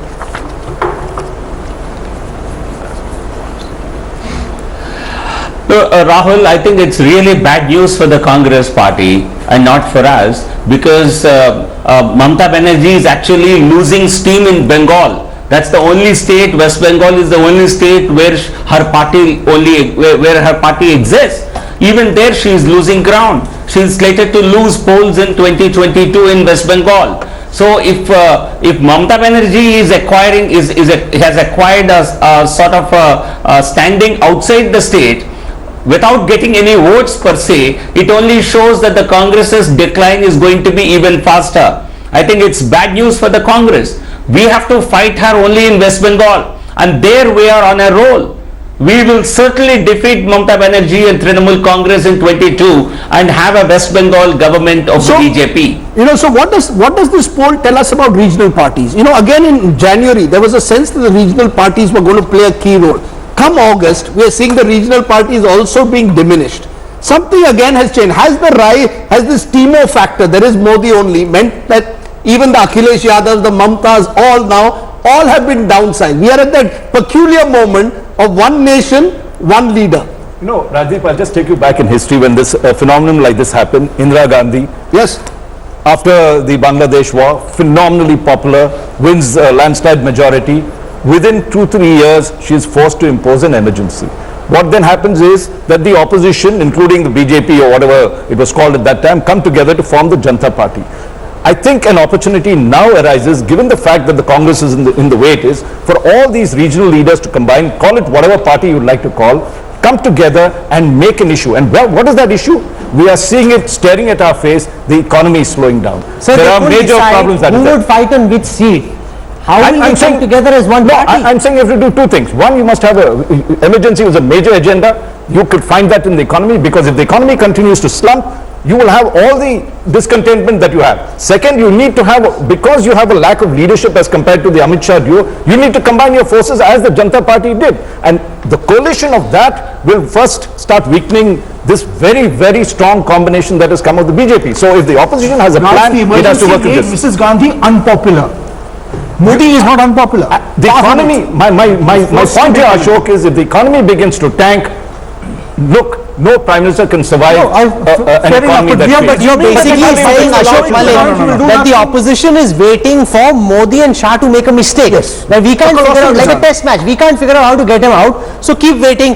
He will make some mistake at some point. That's the problem, Rahul. I think the opposition must realize Modi, Shah have learned from the mistakes of the past. They are not Morarji Desai and the Janata Parivar.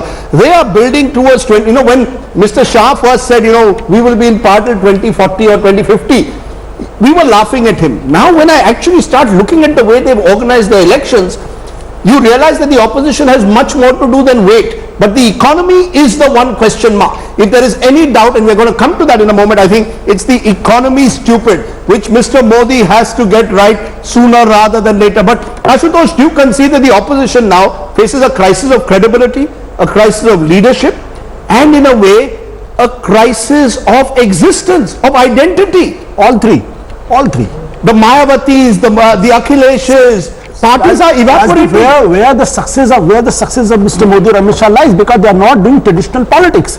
These people are still doing traditional politics. You remember just after winning elections, Mr. Amit Shah holds a meeting and plans about the next assembly elections, where these political leaders, Akhilesh Yadav, Tejasvi Yadav, Rahul Gandhi, completely disappeared. Tell me what. Ashutosh, look at this one figure. One figure says dynasty politics rejected. 65% said yes in our poll. 26% are saying no. 26% are saying no. Can't says 9. So 65% are saying yes. Dynasty politics is being rejected, and yet you look at all these parties, they are dynastic driven, or they are one-man shows. Naveen Patnaik, God forbid something happens to him, the Biju Janata Dal could be finished, and that's true of so many other smaller parties. See, Raji, similar thing what Mr. Modi has done and Amit Shah has done in Jammu and Kashmir. They are killing traditional political parties and traditional political leaders. But they have dynasts. No. They have also contributed to that downfall. Which political party, which political leader had done it in the last 30 years? Tell me. Nobody has done it. I am rather happy to align with these people, rather to prop up them. Now Mr. Modi openly says, Omar Abdullah and Mufti Mahbubah Mufti, you killed, you are responsible for terrorism, responsible for separatism. I take the point, sir, but I am just asking, is this the end of dynastic politics? Is that one message that this poll on the back of 2019 is saying, at least in the traditional sense? Even dynastic politics, as Jagan Reddy has said, requires a lot of hard work. You're going to have to work on the ground, Ajit Jha. You can't just expect, based on whose father or whose son you are, to win an election anymore. I don't think, Rajdeep, you can say this is the end of dynastic politics. You want to reinvent it. Even when it comes to dynasty, it depends who is the dynast. Exactly. Is there a competent dynast or an incompetent dynast? Rahul, you tracked Jagan Reddy. 2017 November, Jagan Reddy's popularity was not very high. He went on a padiyatra. 3,500 odd kilometers. That's right. Monday to Sunday, except for the one day he had to go to court. So he didn't resign as the YSRCP president after seeing MLAs deserting him. He said, I'm going to fight. You have to show the fight, Rahul. Credibility, the crisis of credibility that the opposition faces. Akhilesh Yadav cannot be seen to be playing tennis for a couple of hours, when instead he should be building his party. Mayawati cannot sit in a bungalow anymore, not do media and expect the people will read. These are old style politicians. They need to change the way they do politics. I have an anecdote to share. I asked Amit Shah recently about what would happen once Nadda took over and became BJP president, and whether he'd no longer be associated with party work. He said that there's a lot to do in the Ministry of Home Affairs. I have a lot of work, a lot of responsibilities. So I can't do very much. But there are 3 states I have told the president that he should please consider giving me charge of. And like, dekh lo agar kuch kar sakte ho. So I said, what states are those? He said, Kerala, Tamil Nadu and Andhra Pradesh. He said those are the 3 states. I'm saying look at the hunger and the appetite. Despite having pushed 370, despite knowing his neck is on the chopping block if something goes wrong in Jammu and Kashmir, he says I'm requesting the BJP president to make me in charge of these 3 states. So in 2014 they focused on the east.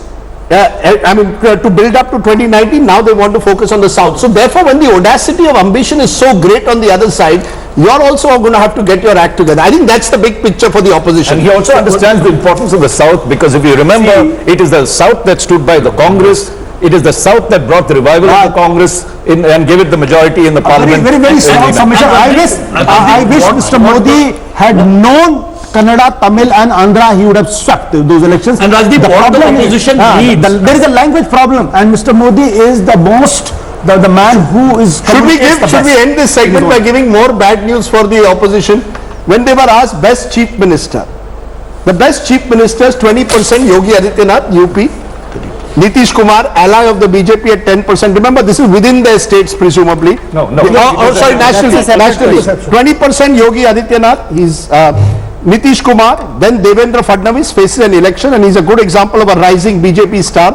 Naveen Patnaik, Arvind Kejriwal. So there is not a single congressman. But leave that. Just look at Mamta, who was number 1 in January, and for the last 4 times she was number 1, has slid to the number 6 position. Very interesting. Who would have imagined that the chief minister of Uttar Pradesh in a pan-India poll would be considered as the best performing chief minister in the country? That by itself is a very big statement. It is, though it would also show up presumably that you've got a large sample size from UP. But in the UP, he is only 54% popular. Which is not bad again. But the scores are coming largely from the states. You can't be number 1 all India if you're winning only in your state. Look, I think pan-India, people think that he's the best performing chief minister. No, social media outreach has gone up significantly. 3 other chief ministers are at 75. Let me give some hope for the opposition. Look at Devendra Fadnavis from my home state of Maharashtra. 5 years ago, there was criticism, there was question marks over his leadership. Is he too young? Is he from the wrong caste? Can he really manage Maharashtra? Today he's in pole position to get re-elected by an even bigger margin. So he's been given the opportunity, he's worked at it for 5 years and built himself. Why doesn't the Congress do And that? he had Shiv Sena biting on his heels. If he didn't have Whether Shiv it Sena, was he would have done Rajasthan, better. whether it was Madhya Pradesh, whether it was Chhattisgarh, I think the Congress still suffers from the failure to give new people chances. That's the way you've got to do politics. That Devendra Fadnavis starts off as a grassroots worker, becomes mayor of Nagpur, works his way up. Vilasrao Deshmukh in the old days used to be the same thing to be said. the Congress, the Congress doesn't do that anymore. There's an enigma in Indian politics.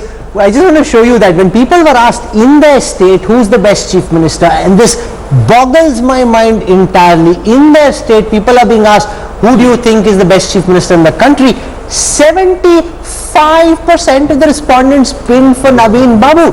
Naveen Patnaik, and I now know that he loves watching India Today, he's watching us a lot, he'll be delighted when he sees this. Sitting in Bhubaneswar, 75% of the respondents say he's the best CM in the country. I'll tell you why the secret to that. Be as far away from Delhi and don't speak about Narendra Modi too often. You see, Mr. Naveen Patnaik has not made his election or his success about how am I competing with Modi. Arvind Kejriwal also is slowly realizing that. Don't make your election. You must answer this question. You must answer this question as to why Mr. Patnaik is so popular in his own state, but when it comes to national, it doesn't. And there is a message for all these leaders, regional leaders as well. Because Yogi Adityanath, who emerges as the top chief minister nationally, is because not only is he taking care of his own state and, you know, whether it's zero tolerance on corruption or whatever else he's doing in the Kumbh Mela, he gets that. He also goes out, campaigns for the BJP in other parts. It also shows the more growing acceptability of Hindutva And there's only politics. one It does show that. The growing acceptability of sliver saffron of good politics. news for the Congress, and I think Ashok Gehlot will be delighted to see this. 73% of the respondents in Rajasthan think he's the best chief minister. So that's the only one data set which gives some succor to the Congress. 73% in Rajasthan think he's best chief minister. Yogi Adityanath in Uttar Pradesh 54%, Nitish Kumar 54%, Sarabanda Sonowal in Assam 51%. So some good news right at the end for the Congress. But Naveen Patnaik, just hats off. Quick break. Okay, let's therefore then, when we return on the mood of the nation, turn to that question that really perhaps should be top of the mind but has been lost in the focus on Article 370. The economy stupid. How is the Modi government being seen on the economic question? That's when we return.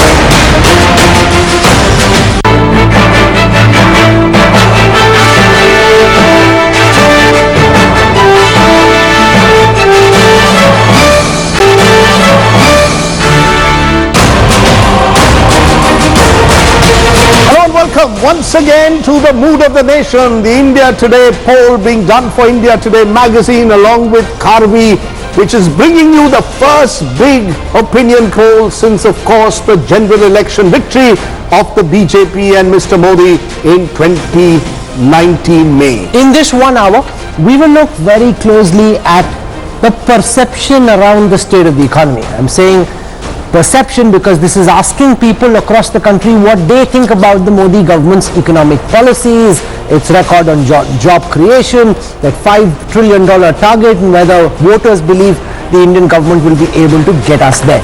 But I want to show you what the overall mood of the nation is in case you missed our broadcast so far. Take a look first at the vote share numbers. The NDA is expected to bag 45% of the vote if elections are held today. This is exactly the vote share that they picked up in May 2019 when elections happened. The UPA is expected to pick up 28% of the vote share. So the NDA largely holding on to its gains from May 2019, and the UPA also being, the only difference of course is now you got Sonia Gandhi's image there instead of that of Rahul Gandhi, but the UPA also largely where it was. The BJP is expected to bag 308 seats, the NDA expected to bag 357 seats if elections were held. So the BJP picked up 303 in 2019 May.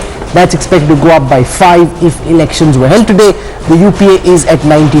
The Congress's tally could potentially come down to 49 as opposed to 52. So some setback to the Congress and the UPA, some gains to the BJP and the NDA, but given that they're already at such a high, it's very difficult to rise above that. That's right. It is, as the cover story of India Today is calling it, an election at the moment, or a mood of the nation that reflects Modi's style. Modi larger than life. Well, we've discussed much about Mr. Modi's positives. Now we are going to look, and Rahul will look at those numbers in a moment, at the economy, which for many is the real concern. We are joined by special guest Rajiv Dubey, Managing Editor at Business Today and at India Today, joins us. He's going to give us his perspective. Ajit Jha still with us, Rahul Srivastav, Raj Chengappa, Dr. Chanana from Karvy is with us, Rajiv Desai. I'm also joined by Ashok Malik, till recently Press Secretary with the President, and Ashutosh, formerly of the Aam Aadmi Party, now back to his original calling, journalism, and GVL Narasimha Rao, who made the switch from psephology to becoming a BJP MP and spokesperson. And we are joined by Santosh Mehrotra, Dr. Santosh Mehrotra, economist with JNU. But let's look, Rahul, at those numbers, because I think in the last few months, the economy hasn't got the kind of attention it should have in mainstream media. But you know, these results are actually the most surprising part of this survey. And the reason I say this, and you'll see this over the next few minutes, is that people's perception around the economy seems to be at variance with the actual state of the Indian economy. I'll take first the question around the budget being a credible plan towards the $5 trillion goal. When respondents were asked this question, 66% of the respondents in the India Today Mood of the Nation opinion poll said that they believe that the budget presented a credible plan to get us towards a $5 trillion economy. 25% said no, 9% said they can't say. Can India become a $5 trillion economy in 5 years? We asked them. 70% said yes, 17% said no, 13% said they can't say. What's been your economic status since 2014? Are things getting better? Are they getting worse? Almost half the respondents told us that their economic status is improving. 45% saying things have got better, 31% saying things have got worse, 21% say they are the same.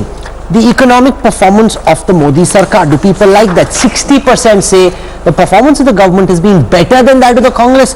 22% say on the economy the performance is worse than that of the Congress. 11% say it's the same as the Congress. This, Rajdeep, is very intriguing, because if you look at the raw data which tells you manufacturing output, when you look actually at how the automobile sector is doing, job creation, it's a royal mess.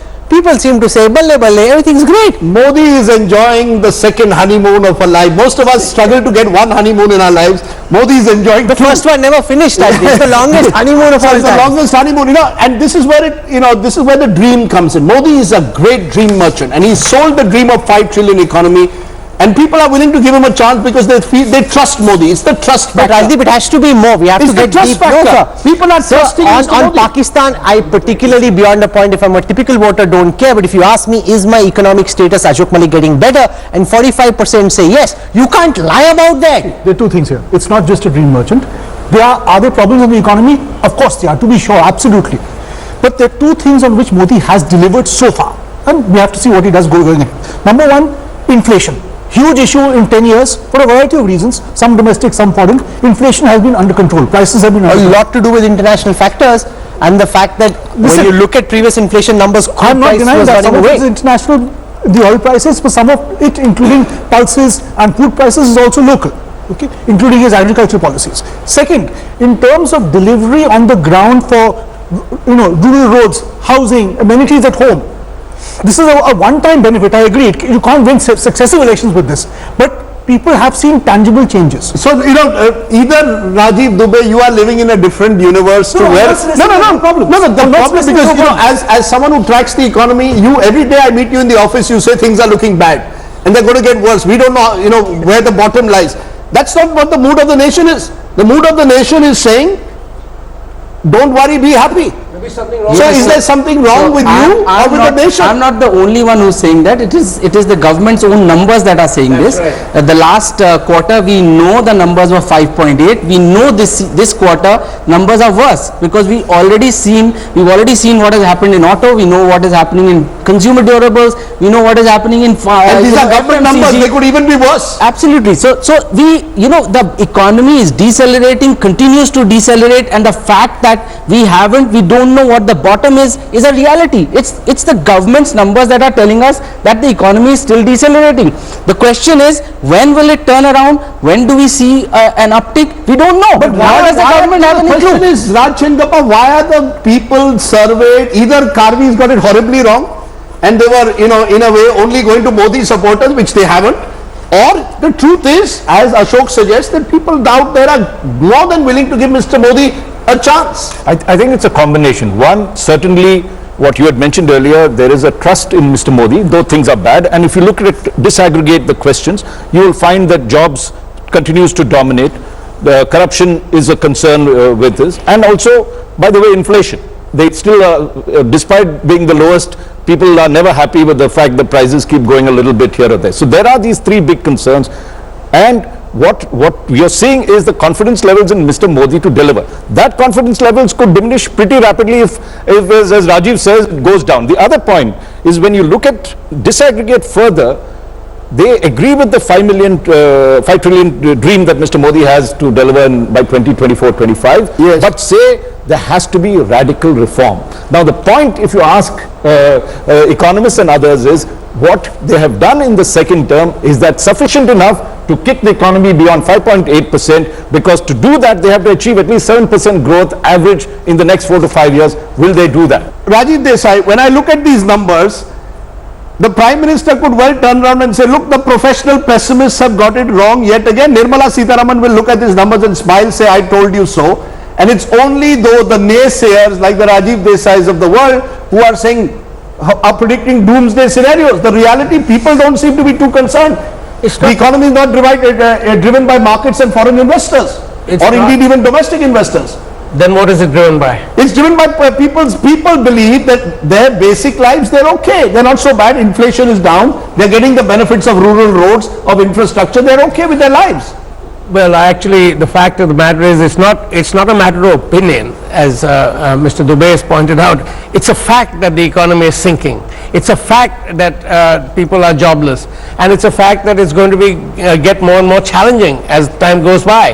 And the complaint is that nobody seems to have a plan for it. All they have is a propaganda item to address the issue. No specific policies to deal with the auto sector. No specific policy. Interesting observation in this number is that when you talk of what do you think of the economic performance of the BJP government, the last time it was at 60 was January of 2017.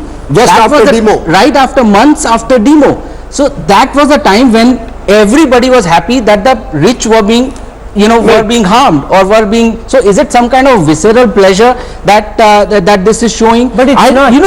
Can I make one point which I think is very illustrative, which is when you ask people, has your own economic status changed for the better, and half say yes, which means people think, Dikshit, that their lives are getting better. You can't get them to lie about that. They like the rich being taxed, they like the rich being sent to jail. That is a different matter. They won't say that their lives are getting better if they're not. And your poll went across a cross section, right? No, but did you sense among the more affluent classes a concern over the economy and much greater support among the lower income groups? What did you sense? So when we talk about economic status, it also talk about your homes. Yes. The lower segment of people are getting homes under the Prime Minister Awas Yojana. It's also talk about Ujjwala scheme, gas cylinders. It's also talk about the better electricity. So overall, there is a sense that our status in the life status is improving. So this is sometimes. But so they do not have these numbers of autos. Again to January 17. January 17, 53% people said that their status was better. So are we now saying that their status has worsened from 53 to 45% now saying, this is really that 53% in January 17 was a very significant inflection point. I come back to this, Professor Mehrotra. Are the professional pessimists not recognizing what Mr. Modi says is the real state of the economy? That don't judge the economy by what's happening in the markets, how foreign investors feel, judge it by how the Aam Aadmi feels at the bottom of the pyramid. Those who are getting the benefits of schemes, government schemes like Ujjwala.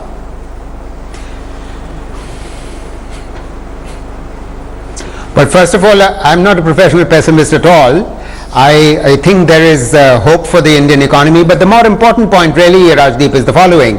that you are doing this survey literally within 2 months of the results of an election in which the government has won an overwhelming majority. So it's not as though suddenly the mood of the nation and the mood of the people is going to change. So that's all that's happening. As far as the budget, getting 66% people feeling that it's credible, how many people really genuinely understand the budget? The fact of the matter is that, people don't know and don't understand, and many professional economists also haven't fully grasped it, that there is a silent fiscal crisis. That the GST takings have been 1 lakh crore less than what it was anticipated. You see, so, perceptions may be fine. After all, perceptions were exactly what led to the result that we got. So, the fact of the matter is that if inflation is low, inflation is partly low because oil prices fell, but more importantly, inflation is low because wages are not rising. For the last 6 years, we've done this. I've estimated this. Rural wages in real terms have been flat. Urban wages in real terms have been flat. Corporate salaries have remained flat. They have not increased. If demand itself is compressed, then why would inflation be high? Let's get GVL Narasimha Rao to respond to that. There is an apparent disconnect between the jubilant mood around the economy in the India Today mood of the nation data and the mood out in the street, whether it's Dalal Street or you look at any of the output data that the government's putting out. At every index we can see the state of the economy is going down. In the India Today mood of the nation, people think the economy is doing really well.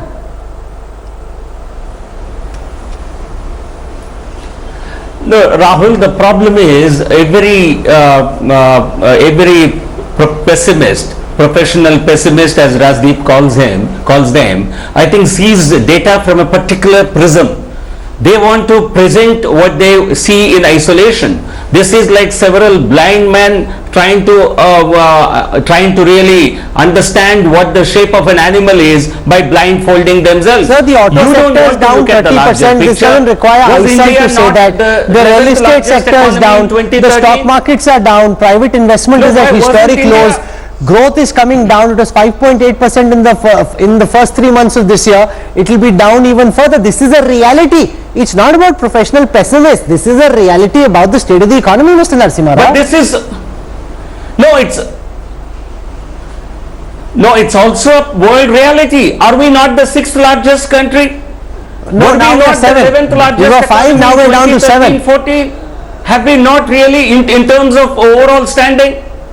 Are we not but we will certainly soon become 5th largest. And Indian economy doesn't become a bright spot in the world in the Committee of Nations if we are not performing well. Can I just stop you for a moment? Of concern. Can I just stop you for a moment, Mr. Rao, because you're giving us the glass half full. You seem to say that the glass is actually 3/4 full. But there are, which part of the economic glass is half full right now? That's the problem. Is the government. Look, my concern is that Rahul Srivastava, you track the finance ministry. You tell us, is the government in denial on this economic question? If an India Today magazine cover, for example, shows 2.3 lakh jobs have been lost in the auto sector, as Rahul said, the month of July has seen the sharpest dip. Is the government aware of this? Is the government not concerned about this? Or is there a sense that the Narasimha Rao, GVL Narasimha Raos are right, saying you are only looking at part of the economy, looking at only what suits you? Rajdeep, I will not say that there is no awareness about it. Nirmala Sitharaman has been meeting stakeholders from various sectors. The Prime Minister in 2 interviews has talked about certain elements, about the challenges, but there is a point where that seems to be indicating that there will be a takeoff stage from where things will start changing. Yes, let me ask what is happening what are these elements one doesn't see? They talk about 100 lakh crore worth of investment will change things, because that's where the only money is going to come from, because private sector is not investing. But when that will start rolling in, because right now we are hearing that the government revenues are down. So when will that takeoff stage come in? So let's ask this question. I'll put it to Ashok Malik. If you can give a reasoned response, which part of the economy in your view is doing well? Which part of the economy is doing well? I don't want to go into that. It is fairly clear that there is a demand problem in the economy, there is a certain confidence problem coming in, and there is a liquidity problem. Okay, these cannot be fixed.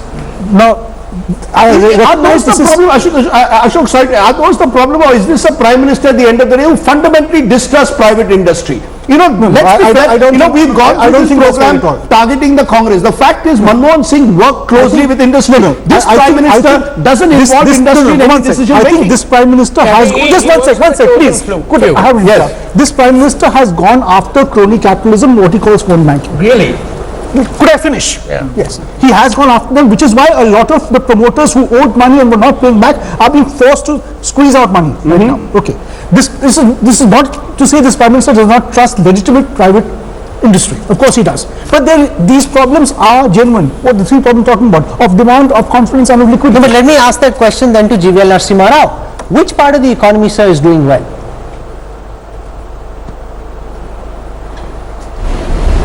No, are you saying that without any part of the economy doing I'm well, asking we you, are sir, it's a still very growing straight at question. It's a very simple 6.5%, question. 7%? Which sector I of the think economy, service please sector back is it with doing- some data, service is sector doing really well, sir? Certainly, service.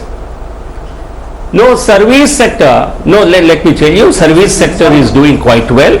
And only the manufacturing sector, we have had certain difficulties, and that certainly one was a lack of credit, affordable credit, and now that you have had successive rate cuts, certainly we hope this will pick up, because you cannot, you have to only create conducive conditions for the industry No, to sir. invest. You know what you and hope also about that. We leave liberalize aside the for FDI. for the time We being. I'm hopefully asking you will a very get more straight direct FDI into this question. sector. Even if you say services, please name within services the particular type of service that you think is doing well. It's a very simple question, sir.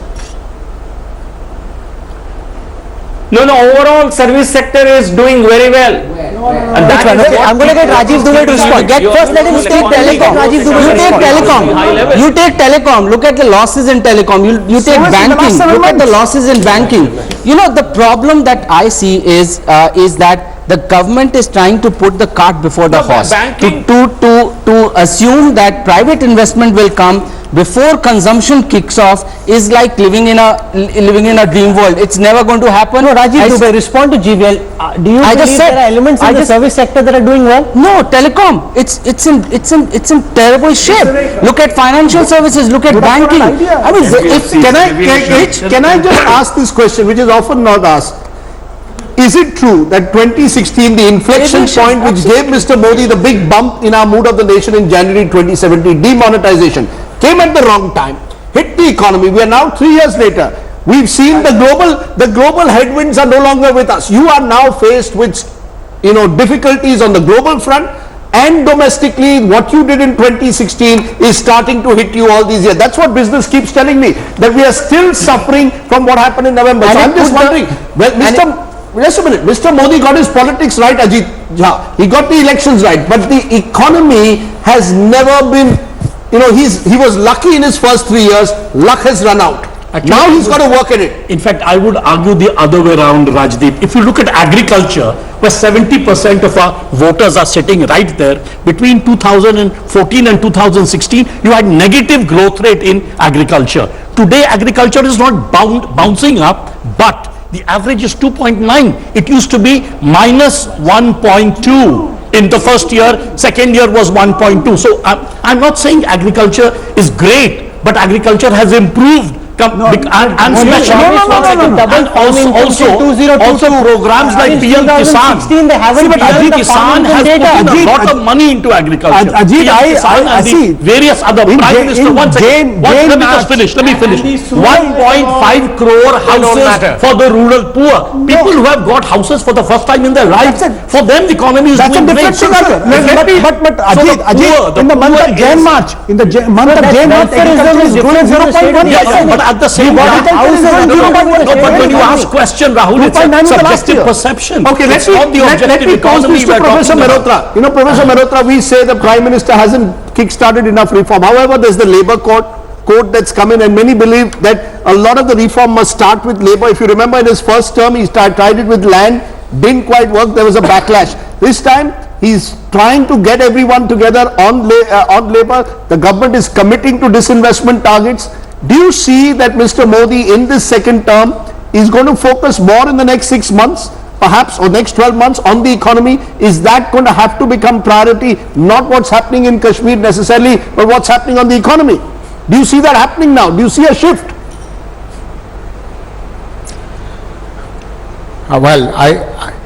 Well, I hope so. There is no choice in the matter, honestly, because there's not just a cyclical downturn here. I think there is a structural crisis.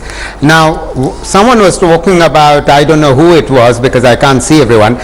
Someone is saying that agriculture has bounced back after 2 drought years in 14 and 15. Yes, it is true that it bounced. It was beginning to bounce back in 2016, but that's when demonetization came. So the point about agriculture improving in the last 2 years of the 5-year term of the government is simply a base effect. You know, the average growth rate of agriculture over the entire 5-year period was only 2.7%, and if agriculture was not in such great distress, I don't think the Prime Minister would have needed to pump in 50,000 crores, which was the only increase in the agriculture budget that took place in the budget for 1920 for PM Kisan. The PM Kisan is entirely a response to the crisis in agriculture. So, you know, there's precious little demand being generated from agriculture, and one of the reasons why consumer demand is so compressed is precisely because agriculture has not been doing very well at all. And I agree with you, Rajdeep, that there is just no question about it. And I began by telling the silent fiscal crisis requires the government to actually sell assets, to monetize the land that it is holding. On the labor reforms, I think it's a good start. We are hoping that, you know, these things will go through, but, you know, there are real issues between government and the trade unions on the content of the labor laws themselves. The new, So, you know, I spoke to really senior officials in the Modi government, and I asked them the same question, that why are multiple sectors of the economy doing as badly as they are? Nobody's presented that so far, but since they haven't, I will lay it out and then we'll get the panel to respond to it. They said that there is a problem with the way India Inc. was used to functioning. They were used to their loans getting evergreen, they were used to making calls, banks just giving them another loan. That's an old style of functioning. Ashok Malik, the government's best defense really in this case is that we have changed that chalta hai attitude where industrialists could bully bankers, get their loans evergreen, which is why there's a structural shift taking place in how the economy operates. We are changing and re-engineering the DNA of the economy. This is the government's best defense. While that may be true, and that is true, I think that attempt is being made. The fact is, it's been going on for almost 6 years now. So the tunnel needs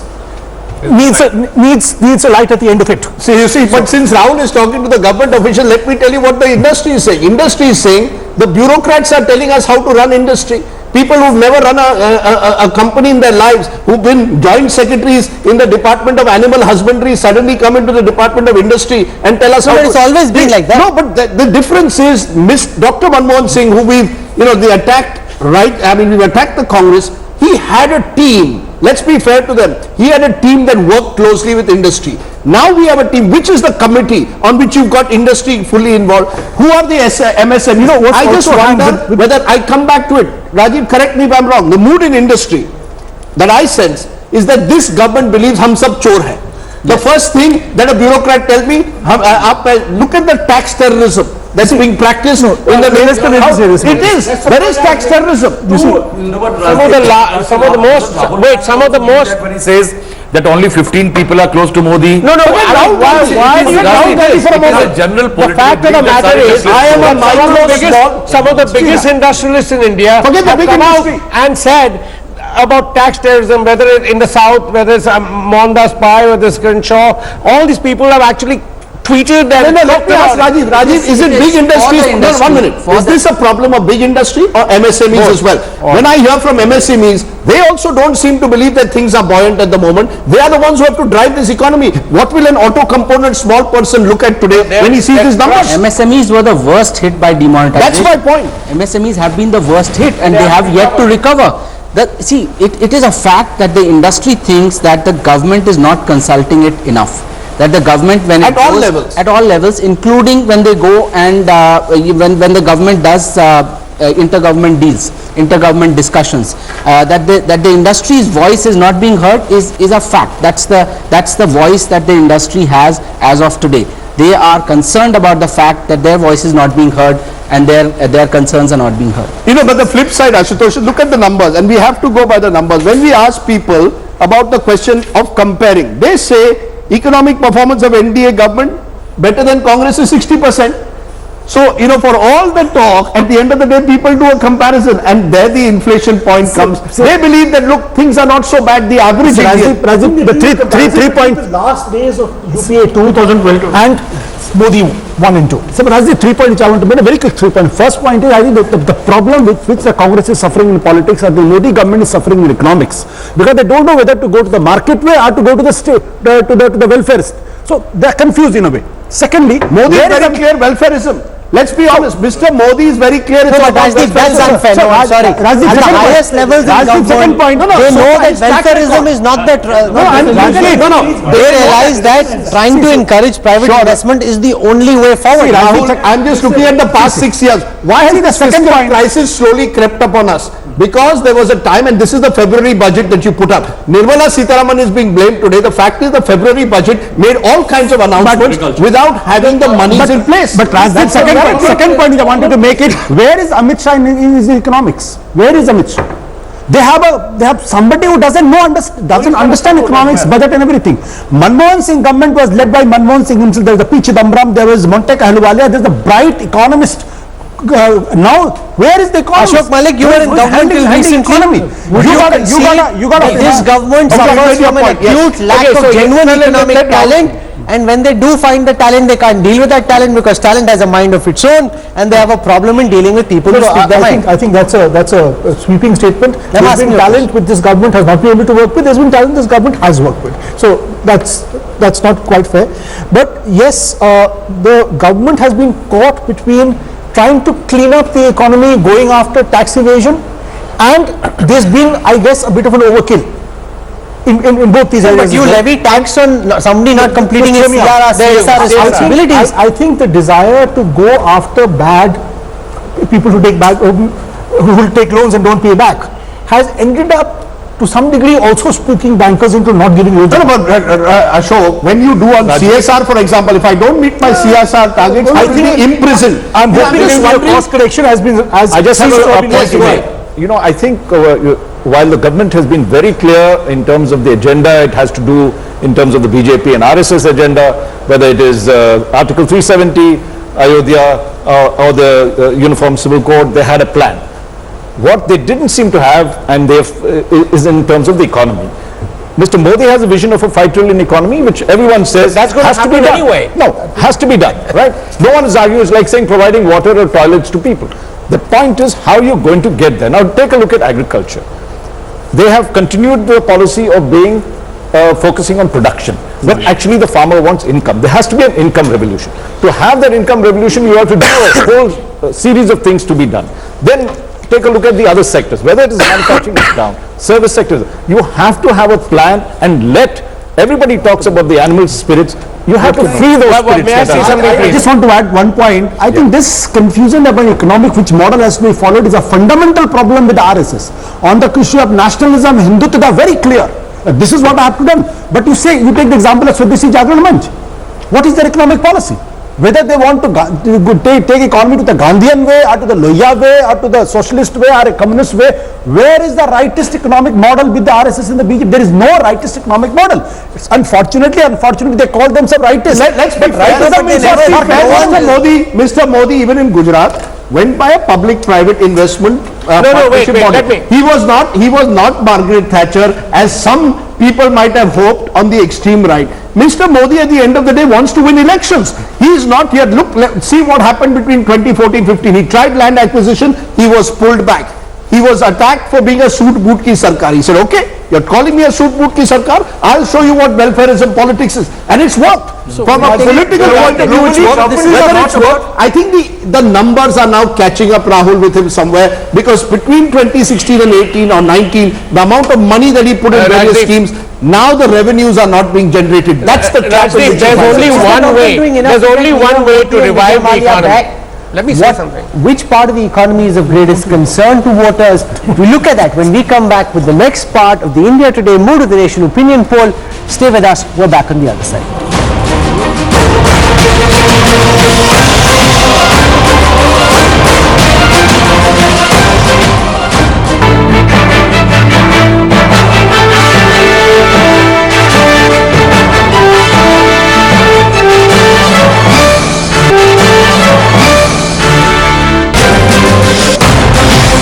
Welcome back. You're watching the India Today Mood of the Nation opinion poll. We're focusing now on the perception around the state of the Indian economy. There is a very important question coming up on your screen. We asked respondents across the country what they thought the government should be doing to create more jobs. 48% of the respondents said they feel the government should expand the public sector. 22% say incentivize the private sector, 20% say incentivize startups. And this is why, Ashok Malik, I strongly believe that you shouldn't listen to the Aam Janta on the economy, because this response, expand the public sector, is a patently nonsensical response. There is no fiscal headroom. You might want to expand the public sector, but there's no money to do so. You can't ask people on the road what they think should happen about the economy. This is why you need real economic talent. I completely agree with you, and I don't think the government is listening to just populist voices on the nobody is expanding the public sector. Air India's privatization was attempted in my opinion in a completely incorrect manner. I understand from my sources that it will be attempted again in a more sensible manner, and hopefully it will be privatized sooner or later. Of course, who would want to buy that? Attempts to revive BSNL, for example. Well, some things defeat me as well. But especially in the telecom sector being in such trouble today, why money is being poured in there, I don't know. No, but Santosh Mehrotra, this is, to my mind, the reason why the Mood of the Nation opinion poll should not be taken seriously when it comes to public perception around the economy, because respondents say that the best way of reviving the economy is to expand the public sector. That's like a terrible thing to do, which is why you need serious secure jobs, and that's an obvious. Who know what they're talking about and not wishful thinking. They want an iron rice bowl, they want a secure job. Yeah, you're right, Rahul, you're right. I think obviously what we need to do is to revive private investment, and the hope and the expectation that consumption is going to drive the economy and the services sector is going to sustainably drive the economy. That has never been the case.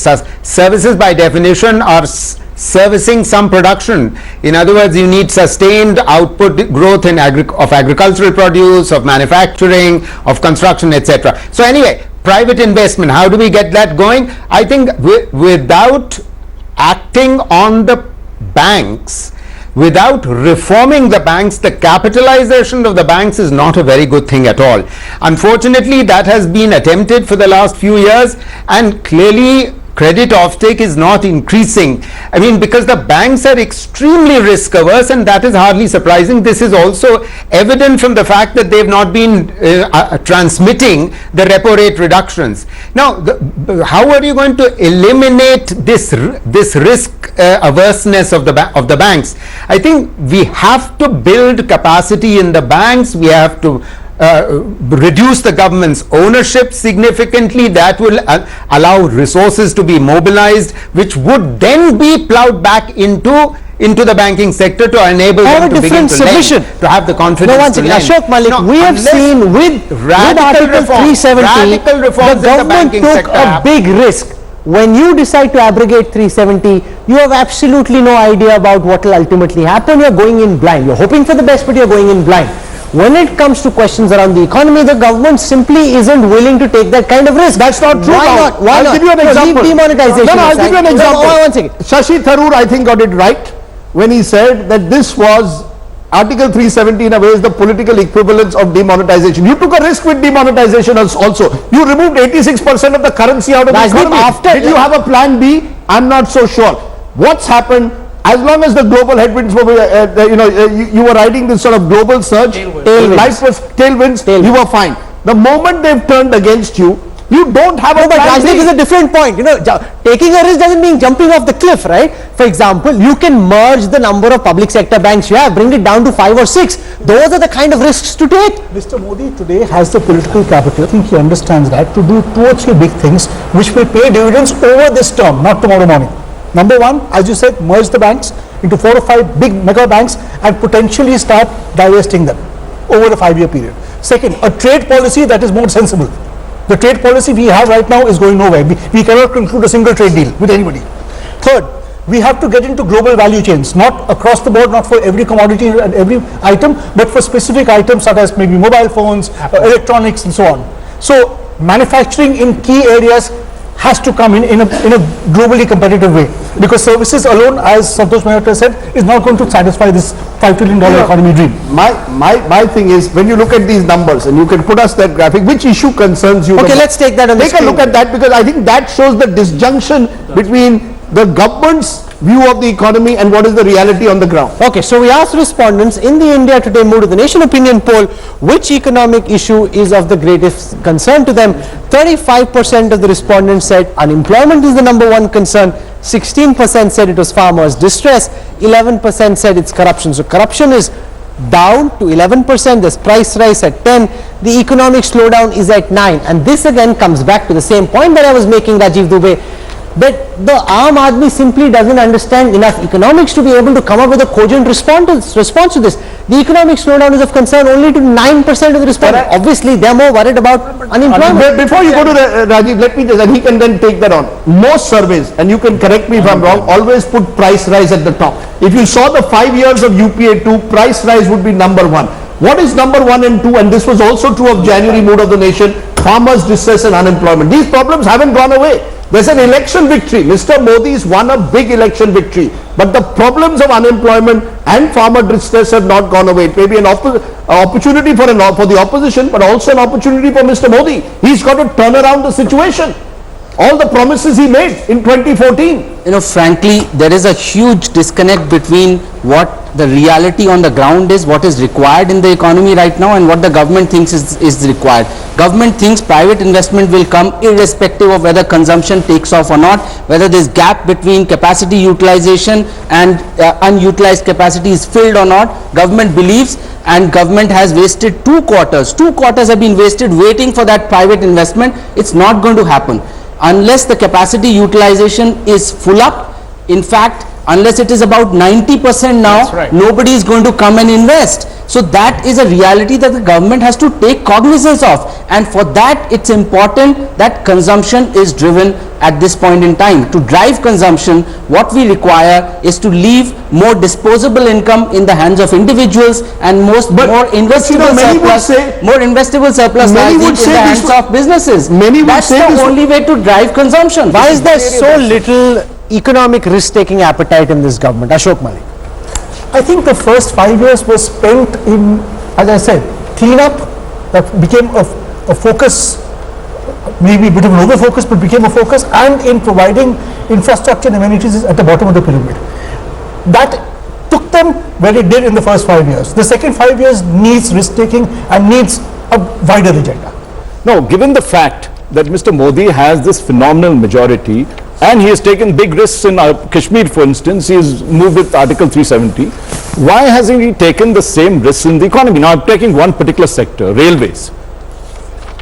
Why haven't you privatized routes when our own poll shows that 64% say they're willing for railways to, they should privatize those routes. We know in aviation we have privatized the routes, we have privatized airports. Buses, what is so sacrosanct about railways? You would free up a whole lot of investment if you did that. What if I told you that Mr. Modi's economic philosophy is the state knows best?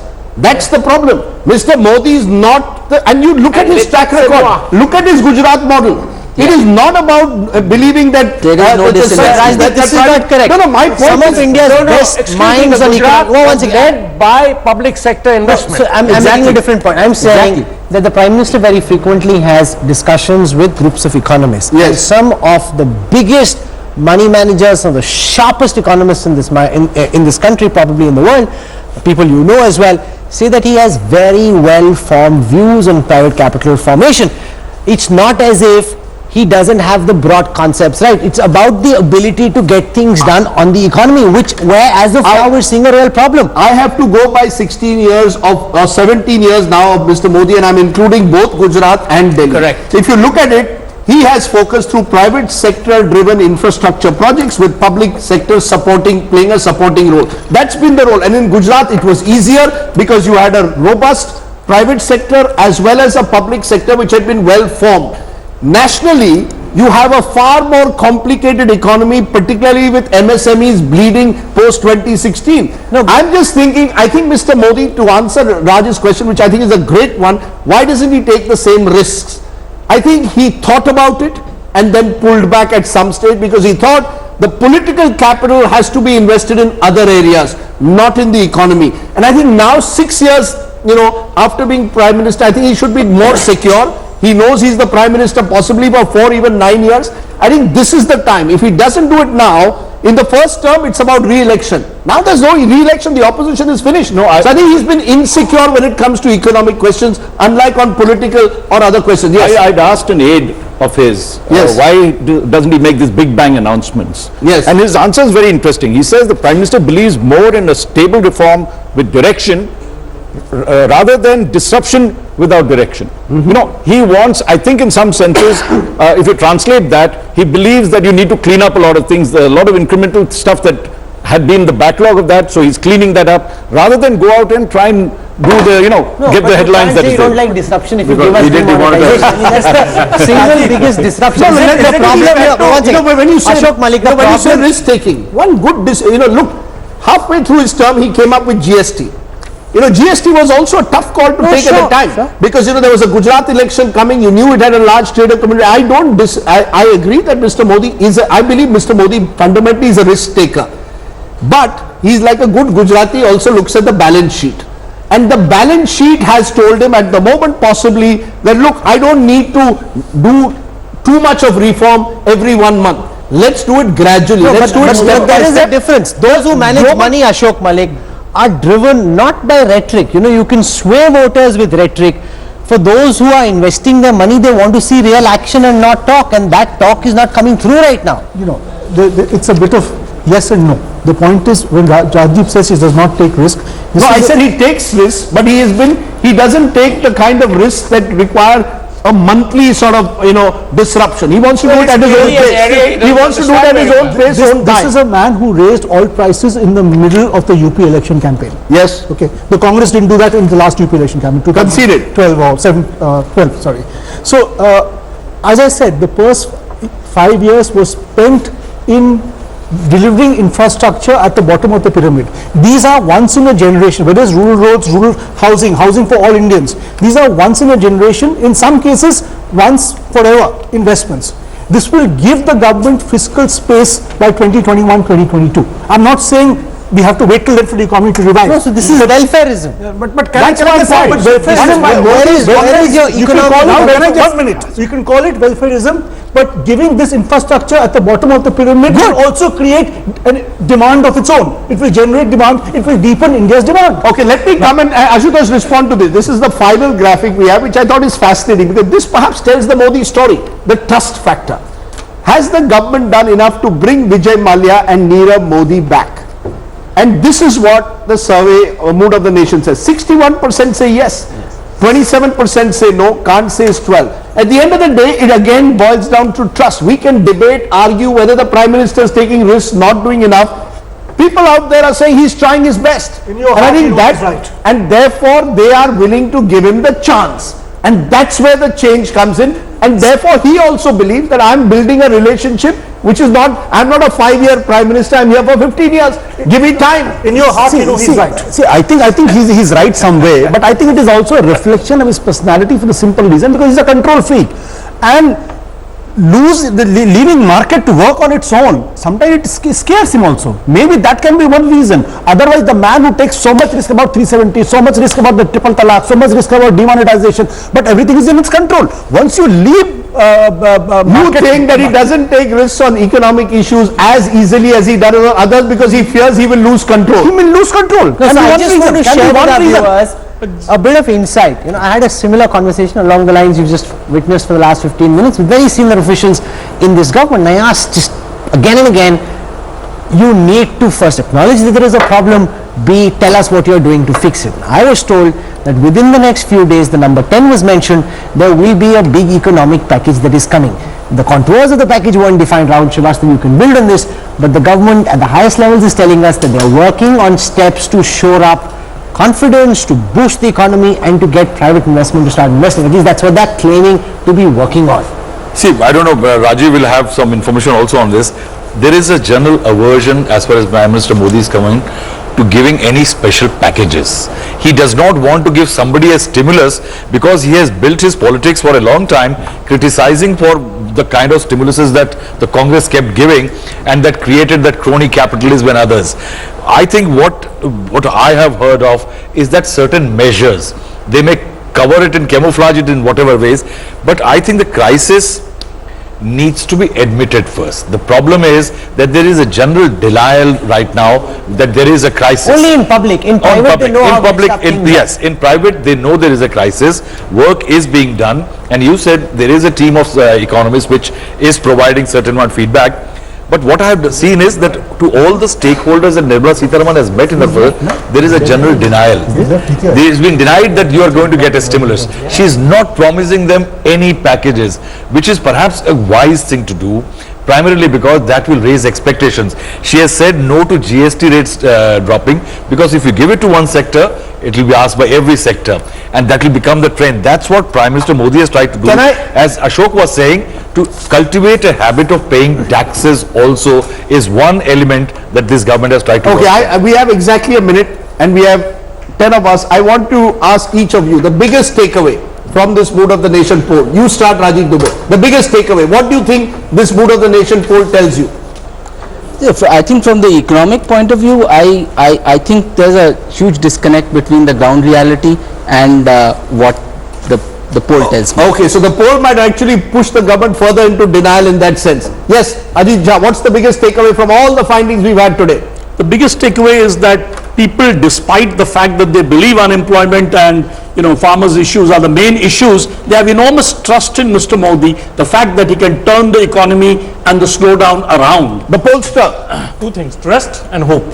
Trust and hope. Trust in Modi and hope of Achedin. Yes, Rajiv. The real issue is competence, and what is very clear from the way the economy is tanked is that this government has no competence whatsoever in economic affairs. So you're clearly not accepting what our poll findings are. Ashok Malik. People recognize there are problems, but they have faith in Modi to deliver. They've also given the political capital to take risk. I think he's a master in perception management, and he has successfully managed that. Perception management. Rahul. I think Prime Minister Modi is right now at his Sachin Tendulkar at the peak phase, but he should remember Janta is watching. Raj Changappa, you're doing the cover which says Modistan. So you tell us, has Hindustan become Modistan and why? I have just a bit of advice to Mr. Modi, that with great popularity and power comes great expectations. Superman. Great expectations. With that comes great accountability. And I have a rocket analogy, if he doesn't watch it, because there's a danger as you get to great power, extreme power, you tend to get authoritarian, you are ruled by a clique, you don't listen to others, you don't have senior cabinet colleagues. And in rocketry, if you look at it, you need both the drag and also don't intimidate the media too much.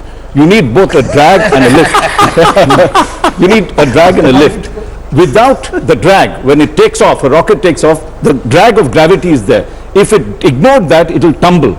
So you have to take the drag to correct your flight path and reach the kind of balance that you need to soar to the heights. And that's a big lesson for Mr. Modi. That's why we call him Rocket Man. Rajdeep, your final take. I'm only going to ask the questions I thought today. Now look, age of Modi. We are in the age of Modi, good, bad and ugly. We've got to, there was the Indira age, there was the Nehruvian age. I think we should call it the age of Moditva. I like to use that word because that combines in a sense the personality of Modi with the ideology of Modi, and you've got to live with the man over the next 4 years. It's Modi good, bad, ugly. It's a Modi mein Bharat. Modi mein Bharat. We said India is Indira, Indira is India. We might as well say, at least today, this poll is suggesting for now, this is a country with one supreme leader. Amit Shah, of course, is unquestioned the number 2, but I think this poll shows the trust and hope that Mr. Modi will generate in this new India idea of his. What the poll does show is this the longest honeymoon, and as long as he can keep his partner happy, which is the voters, I mean who else, everybody else, Mia Bibi, Razi, then Qazi can, all the Pandits can stay here and say whatever it is that they will. This has been a fascinating conversation. We want to thank all our Pandits for joining us and sharing their thoughts. Modistan, the India Today cover now out on stands. I hope you can read the magazine's article for a more detailed dive. Thank you very much for tuning in. Thank you all. Good night.